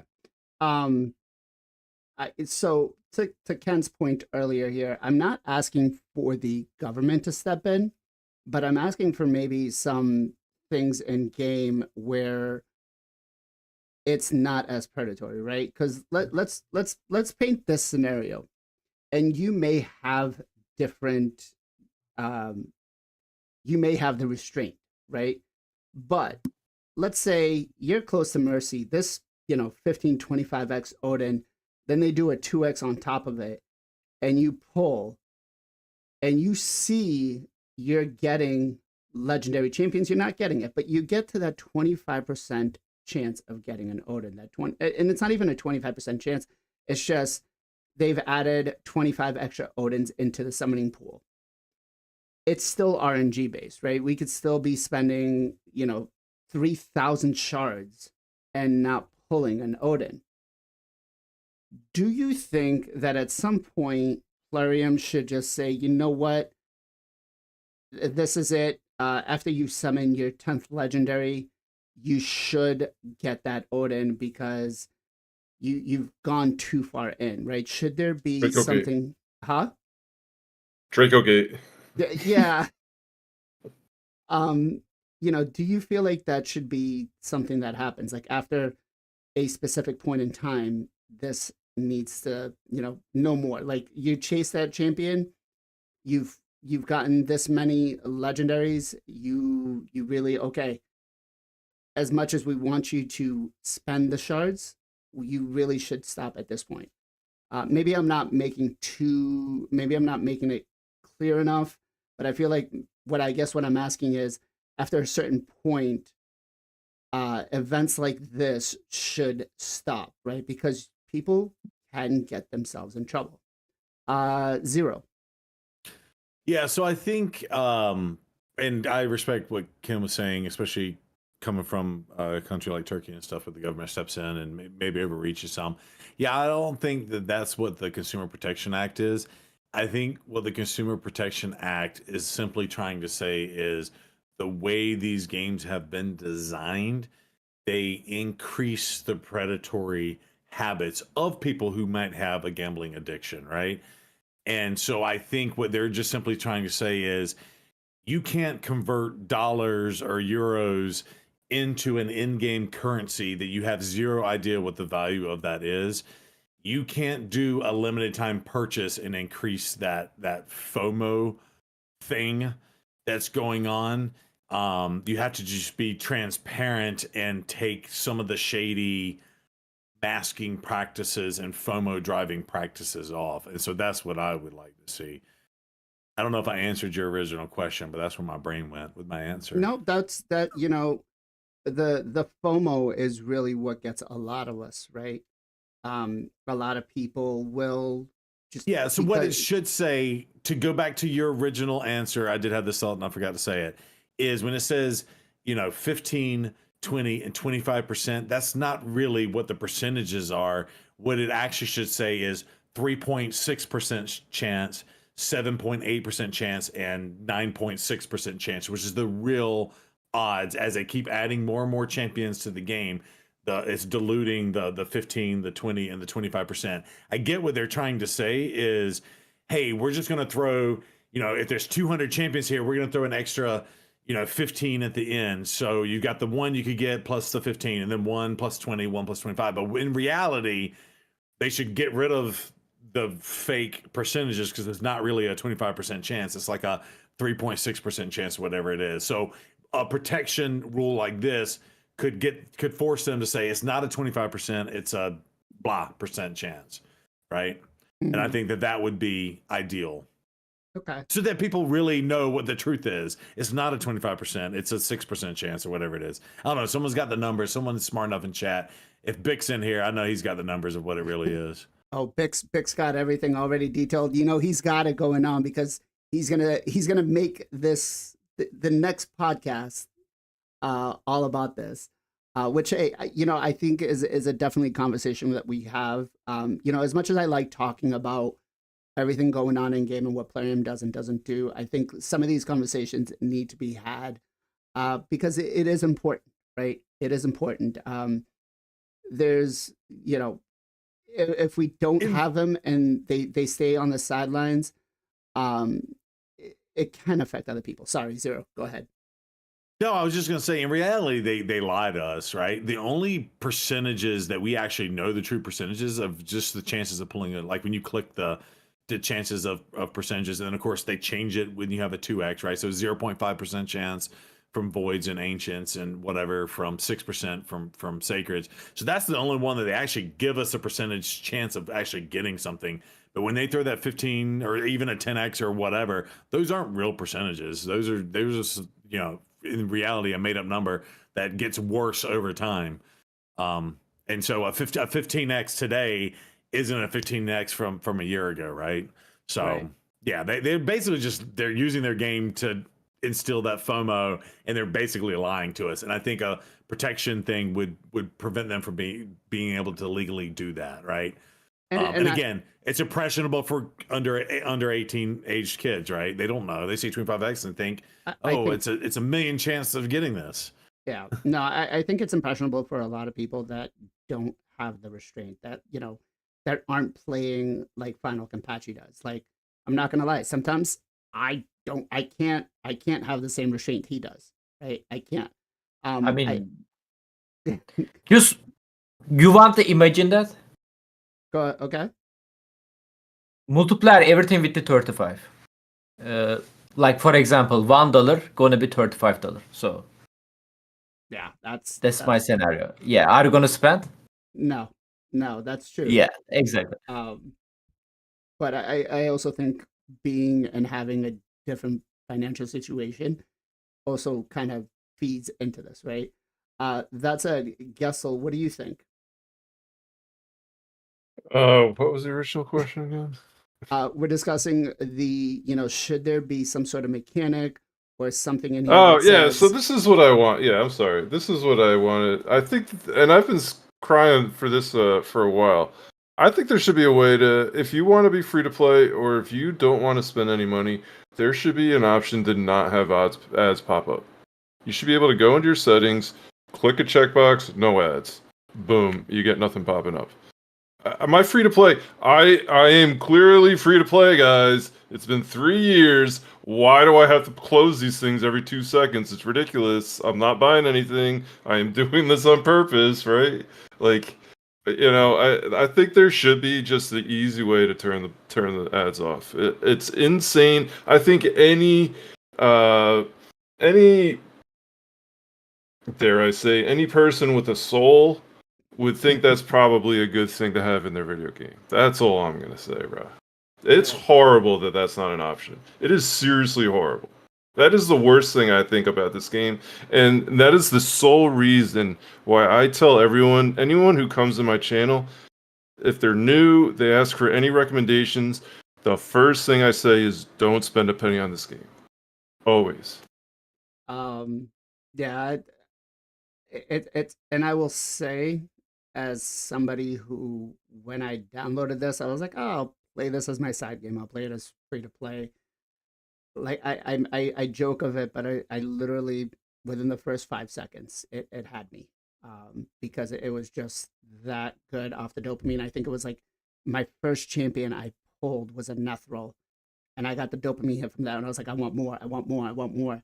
And next thing we're looking at this type of tier where everything's at the top. PJ, what about you? Yeah, it's an interesting question. I kind of have mixed feelings. So obviously, you want to get the champion that you're going for. But a big issue in this game is that, especially for spenders, is that they get everything like almost too quickly, and then they like lose the fun in the game because there's like nothing to chase, nothing to get. So it concerns me if we're starting to guarantee some of these really good champions. One, that the whales and krakens are going to be like even crazier because now they can just guarantee that they're going to get it. Well, And so two, it kind let of me scares let me. me emphasize a little bit on the thing. I don't know. There was a French streamer that pulled, I think, was like what 30,000 ancients or something crazy like that for a 10x Kymar. He pulled a total, I think, was like 200 legendaries, and out of the 200 legendaries, he got 6 or 7 copies of Kymar. And we're talking massive amounts of shards. It was The just world. like, yeah. It was just a crazy. massive amounts of shards.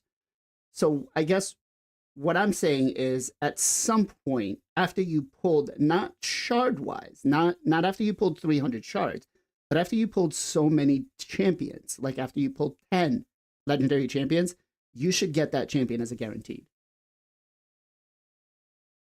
Yeah, it could be. Yeah, it could be nice. I don't know. It just does scare me a little bit, just because the thing about this game is like you are trying to chase. Like if things come too easy, depending on what they do, if it comes too easy, then people are gonna lose interest.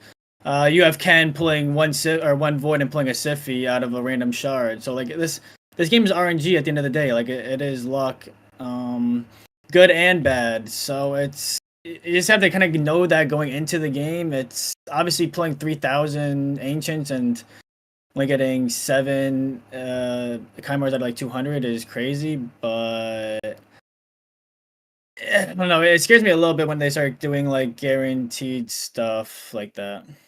Well, again, I feel like I'm not saying that it should be based on how many shards I pull. I'm not saying that I should get this Odin after 500 shards. I'm saying I should get this Odin after I pull 10 different legendary champions. If I haven't pulled them at that point, like what the hell? What is actually a 25x?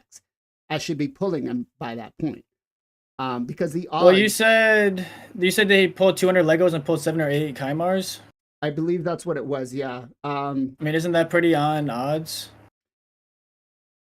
Well, at a 10x, I mean, this was I don't remember the exact legendaries that were in the summoning pool itself, but based on what you should have, I don't think pulling 200 legendaries if there's a 10x, like I don't have the full math breakdown, and maybe we need to discuss that, and I'll see if I can get Big to run the numbers and give us the full details on what the actuality and percentages are of us pulling that particular champion when they do those boosted chances.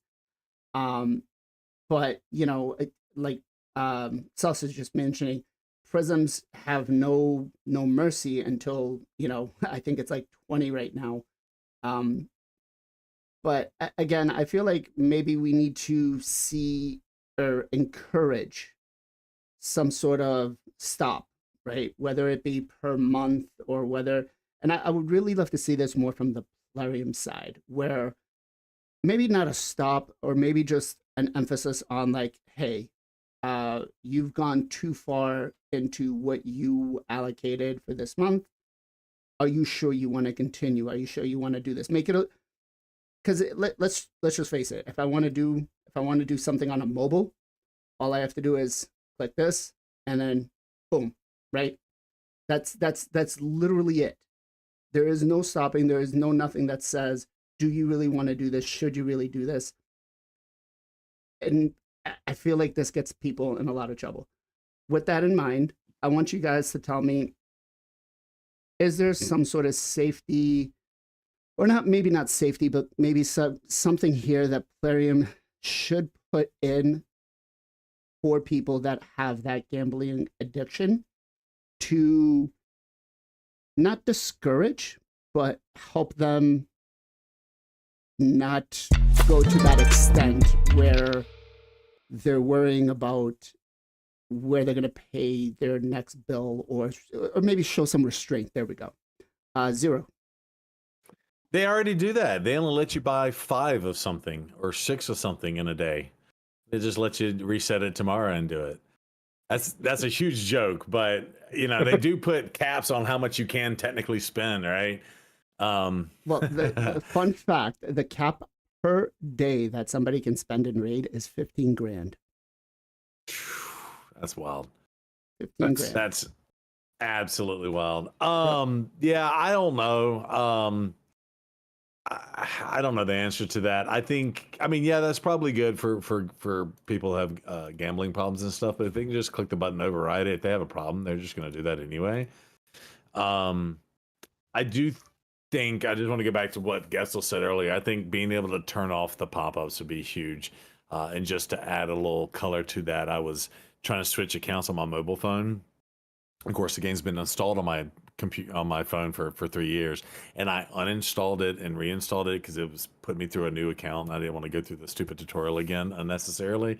That didn't fix it. I still had to go through the tutorial, but now I get a pop-up on my phone every single time I go to collect my gems. It gives me a new pop-up that says, do you want to turn on you're like on your phone alerts? Do you want to turn on your phone alerts? Yes or no? Yeah. And I select no, but I have to do it every single day and select no. It will not let me not get that pop up, and basically force me to select yes to turn on notifications on my phone. So that's very annoying. Okay. So I would go back to that more so than like some sort of limits or something like that. I do think that your idea of, hey, I want to set a budget for $200 a month on raid, and if I exceed that, you alert me or something. That'd be cool. But if you really have a problem, you're just going to override it. Fair point. 100%. You are right. You will, because there's a lot of times you'll just click right out of it and say, yeah, it's okay. It's okay. I got this. But disabling the pop-ups, if you really have that addiction personality, it should be an option to have. Ken, what about you? I disagree, man. Like, limitation, I don't know why. Like, what is the other part of the world limitation you to purchase something you want? Like, can you go like McDonald's and purchase like 1,000 hamburger? You can, right? Is there a limitation there? Well, they're not going to be able to make them, but yeah, I I mean, get yeah, you. but 100. Yeah, Yeah, you can buy like, there's certain places As much that as will you have want. there's certain yeah, places you that will can. have a sale or something. Will be like, hey, we're stopping at this, or because of quantities. Why would they because stop? Why would they stop? They are going to make money. Why would they stop? okay, They are making money. I'm gonna use your suggestion, right? Somebody goes into McDonald's, places an order for 1,000 cheeseburgers. All of a sudden, they're out of cheeseburgers. They can't sell anything else. The store's got to close. When are they going to get their Yeah, but it's next a food delivered? digital game. They are not going to get out of anything. That's true.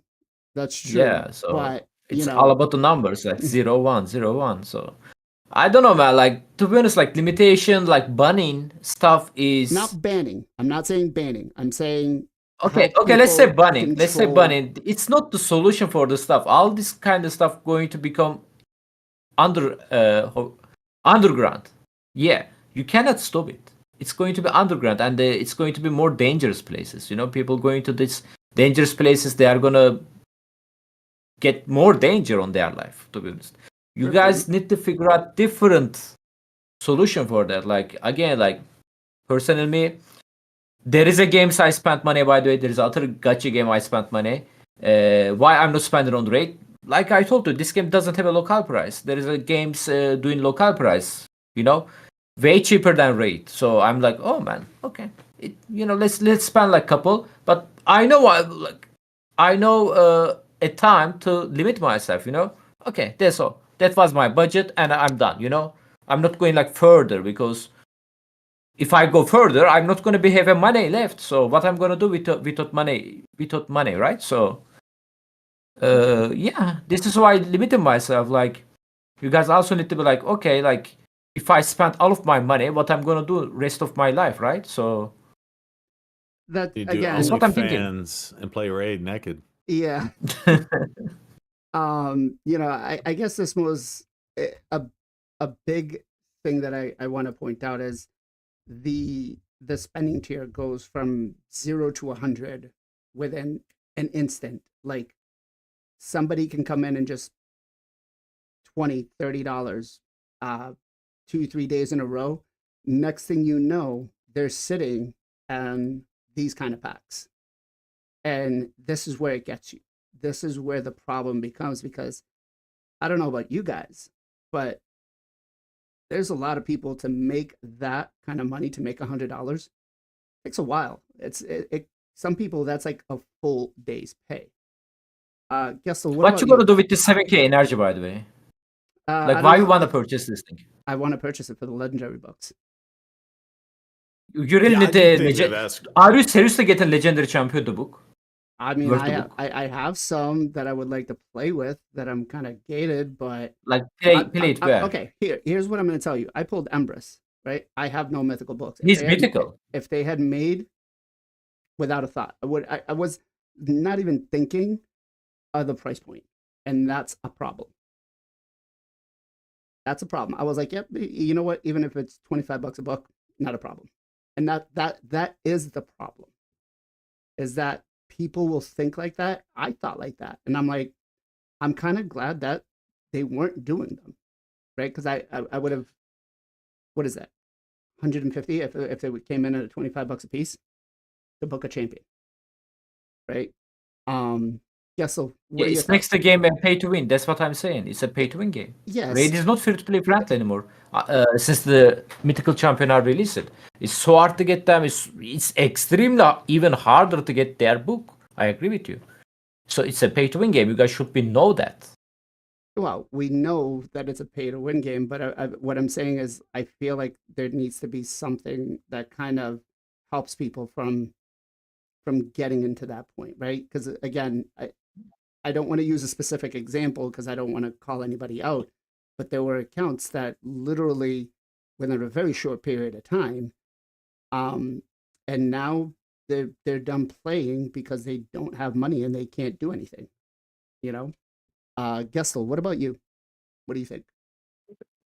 Well, I mean, I don't think you can't play this game if you don't have money.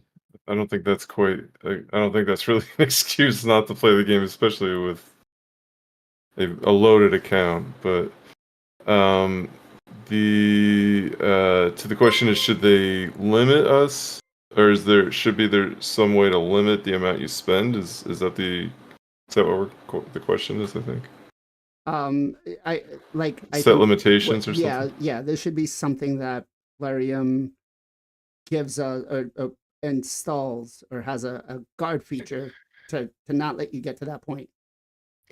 See, yeah, I mean, like, there's a couple sides to the coin here, right? Like, if you're gonna limit or set some sort of limitations, like you're gonna really upset the people who have a ton of disposable income and then can't spend the money. I'm not saying that they can't. I'm saying that for the people that are impressionable, for the people that get to that point, there Yeah, needs but to like be I don't know. So only certain accounts will have this active, or like like there's a going to be feature. Like, some hey, psychiatrist that wrote a program that's going to be able to determine who's doing it. Like I don't. I guess I just don't understand how you would really apply that. I guess the best It's way to be like is like go into my settings and say, hey, have I'm a slider here impressionable. that says, look, this is my cap, lock it. Don't let me go over this. You know? Yeah, I'm not against you being able to set some sort of limit. I don't, but like then, right, is that same person who's impressionable be going to just be able to go in there and change that limit when he wants to? Like, I guess I think it's a great idea in theory. I just don't know how you apply it. I don't know how it would work. So I like I understand what you're trying to say, right? Like you're trying to save those people who are could potentially destroy whatever, It can destroy, like, ruin their lives, right? I got an So account from somebody, just to give you guys from a viewer in the past, Nick Giles. This guy spent 20,000. It literally destroyed the relationship he had because he was spending more on this, wasn't focusing enough on his business, wasn't focusing enough on his wife, was just completely focused on just spend, playing this game. He stopped playing Raid. He stopped playing Raid. Since then, he's managed to grow his business by like 5 employees. His relationship is a lot healthier, okay? And he's never touched another gacha game. So, that's kind of one of those things. But I feel like if he now came back, he would be back in that same situation where he would be spending everything back in.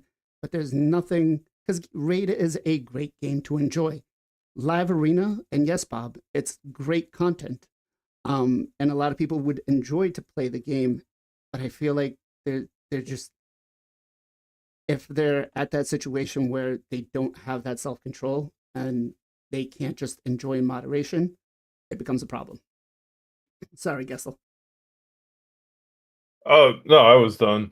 I was laughing that you said and sorry, Bob, because he's always making fun of Live Arena. Um, Live Arena is fun, Bob. Live Arena is the best content in the game, Bob, and Arena seasons are definitely a lot of fun. I will say I enjoyed a lot of Live Arena about that.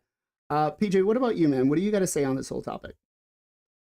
Yeah, a very interesting topic. Lots of different angles. So Raid can have things in the game, but it really all comes down to the individual person and the person. Like on the outside looking in, you can see that you have a problem, but when you have the problem, it's really hard to tell that you have the problem or like stop it. So yeah, you set the limit and then you spend the limit and then you're like, I want to spend more, and then you just change the limit. Or like, I don't know, I think it really comes down to individuals.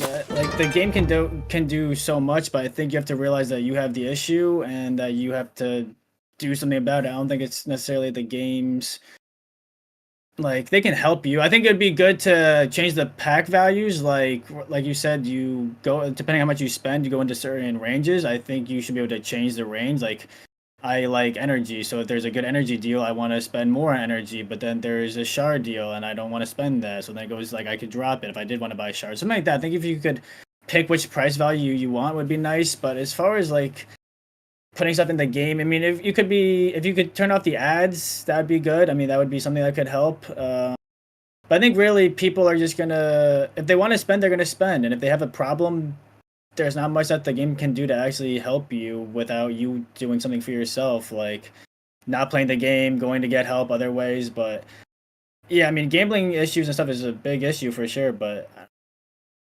you have to like self-diagnose and do that. I don't know. It's tough for companies to do that because they also want to make money. And this is why I think PJ is the voice of reason, because PJ made the best case argument right now with the spending tiers. Allow us to pick our spending tier. Because what happens is, and I feel like maybe this would encourage people to spend, maybe not, but for players that want to just be low spend like PJ, if he buys 2 or 3 packs in 1 week, boom, he goes right to the top, depending on what the price are. If they allowed him to just say, hey, look, my discretionary cash is like $20 a week. That's all I want to spend. But the offers, once I get 2 or 3 going up, become 100. I think, and I support this very much. I feel like they should allow us to pick our spending tier. Yeah, I agree. I had to jump in on that because when you said it earlier, it's a big thing. So, like, obviously, you're in the top tier if you continually spend like probably $200 or $300 a month or something like that minimum to stay in that top tier.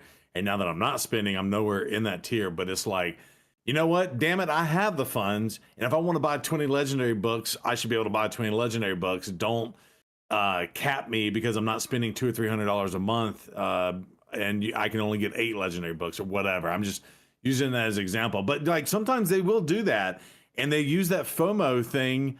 That's crappy. They'll do a guaranteed void, and you need to pull 200 voids, and if you're not in the high spending tiers, you can't even buy that many voids in the time slot that they have. We'll show you the lesser one, which is 30 30 30. You can only buy 90 because we limited it by 3. But if you're in the top one, you can buy 75 75 75, and boom, you're good to go. I think that's very shady and very bad. So I agree with PJ 1000%. If I want to buy the lesser pack, they probably would make more money. If I wanted to spend $10 here, $10 there, and buy the little lesser pack, that's cool. But when there's a big event going on, still throw those in the game. If I want to spend the $100 and buy the $100 pack, let me do that. And according to Pick, that's exactly what they're doing in the EU. So maybe the EU is taking the lead on this, and we'll have this, for us. And I think PJ just the voice of reason. That's what we're going to introduce him as now on. So they listen to you, PJ. Yeah, Nice job, bro. PJ, a lot of the things he says, man, are just. I try to think about things outside, but PJ's just on a whole nother level. Like he needs to write. He needs to write like his own book. Like, this is how you actually should think. I'd buy that. I'd buy that as an audiobook because I don't read actually. Yes, well, we're dyslexic brothers. I'll definitely be audio. Yes.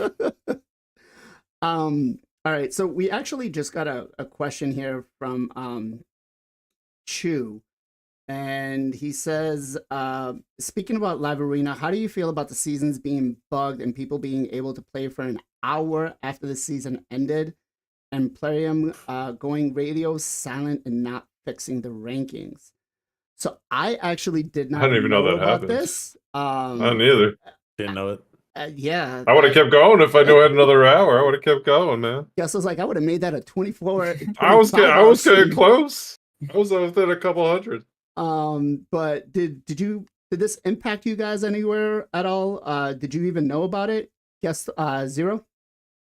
No, I didn't even know about it. But what I want to know is what those top level chests, when they open those up, would they get out of them? I think It was only 3. It wasn't everything. It was only a couple. I knew it may drop, and so they got 3 I haven't items out seen of the that. site yet. Mm-hmm. That's sad. I think Ash So posted like the top 50 because he ranked in like the top 50 or something like that. He got like a sacred chart and some other, nothing crazy.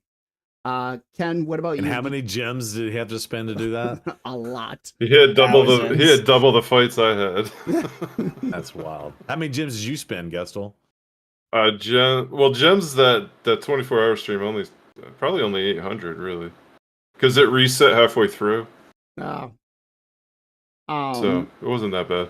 I thought it was gonna be way worse. It ended up not being that But bad. how many refills were you buying a day? Oh, typically I drop about 100 gems. Okay, so I get to that's the like 50. three refills, I think. Yeah, I get to the 50 typically. I'll go above that, but it rarely happens. Like if I have time to, I definitely would. Okay. Ken, was this an issue for you? Did you know about this?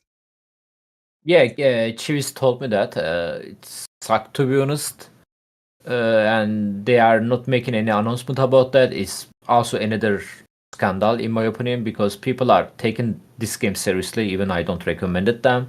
They are taking arena seriously. They are taking like tournament seriously. They are spending like tons of the money, and the game is working as intended, man. Like, don't you guys remember like Queen tournament we got like a couple of weeks ago? Like, Yeah. like in the arena, They like did people fix are that one attacking though, you. didn't they? They did on that one. They went Yeah, back and they gave no, everyone the I queen mean, that was supposed to get it. no. Like my clubmate, for example, he was like number 2 placement. Oh, Then that he one. didn't. Yeah. Yeah, he didn't manage to push because of the server issue.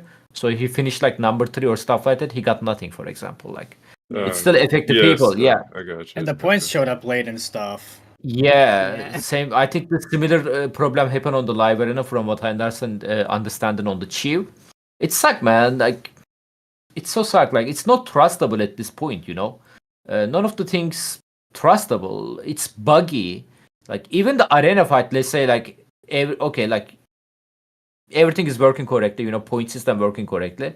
But you can lose the game because of the bug. Yep. Like enemy, for example, what was this champion name? Queen, right? She can get like 69 extra turn. Yeah, I mean, this could be happen on your platinum push when let's say you was pushing to number 1, okay, number 1 platinum. It could be happen on this. They are testing nothing. Like I don't know.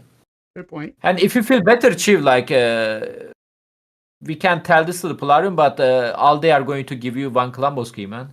That's true. That's true. You know, at some point, I'm gonna quote a creator here. Is it even worth giving back the feedback when they don't listen to us? I don't know who that creator is. Might be sitting on a little red box. But PJ, what do you have to say? Was this an issue for you? Did you know about this?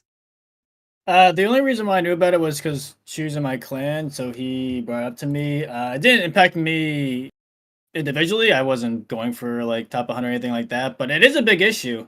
Like Ken said, a lot of people do take this game very seriously, especially live arena, and that sucks. You spend all this time, the whole season pushing, you go to sleep thinking you're in top 100, you wake up and sorry, it was actually active for a couple more hours, and the points count. Sucks for you to sleep. No sleep, only raid.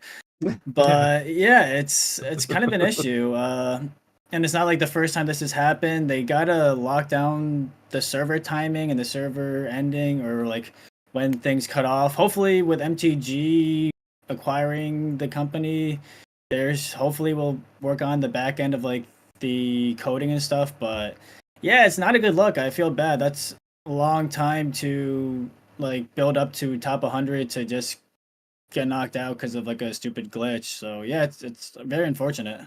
Yeah.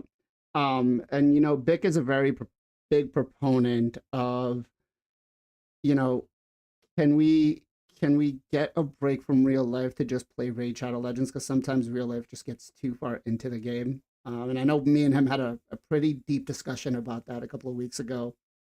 But he's definitely, you know, he's a little upset that real life is getting in the issue of playing Raid Shadow Legends. Our priorities are being shifted. With that said, guys, we went a little bit over. I do apologize, but you know, this last topic was something I really wanted to discuss because I feel like it is a problem, and maybe, you know, Plarium takes something out of it and does something. Next week there will be no podcast because it is Easter. I will be away in DC. So spend the time with your families. Shut down Raid for the day. You know, have some fun. Eat some lamb. Eat some kebabs. We'll be back the week after. No, you don't eat lamb, Gestel? No. I mean, I've had it before, but I'm not eating lamb next week. Oh man. Is that We a also not big eating Easter onion. thing? No onion. Yeah, Someday, definitely no onion. some days I'll show you guys what real Greek Easters look like. Yeah, It's probably Turkish actually, but yeah, let's not talk about that. That's it. Zero Brew. Where can people come find you, bro? Come hang out with us on Twitch every Sunday, Tuesday, and Friday evening. And please, please, please hit that YouTubes. We are pushing ever so closely. I need 150 more subscribers on the YouTubeses and a little bit more watch hours, and we get to the magical threshold that we need to hit. So please hook your brother up. Thank you. Let's go. Give him a follow. Give him a love over on the YouTubes. Gessel, where can people come find you, bro? Yeah, Gusto Gaming on YouTube and on Twitch. I stream 2 to 7 Sunday through Friday Pacific Standard Time. How do I do live arena if I can't spend time with my family? I just won't. PJ, what about you? Where can people come and find you? MXPJE on YouTube and Twitch. We stream pretty much every single weekday. Come say what's up. Awesome. Ken, where can people come and find you? Final Kempachi, both YouTube and the Twitch. We streaming at the same time, guys, at the Columbus Reset every single day, except today. Today, I am here on the podcast. Thank you. Awesome.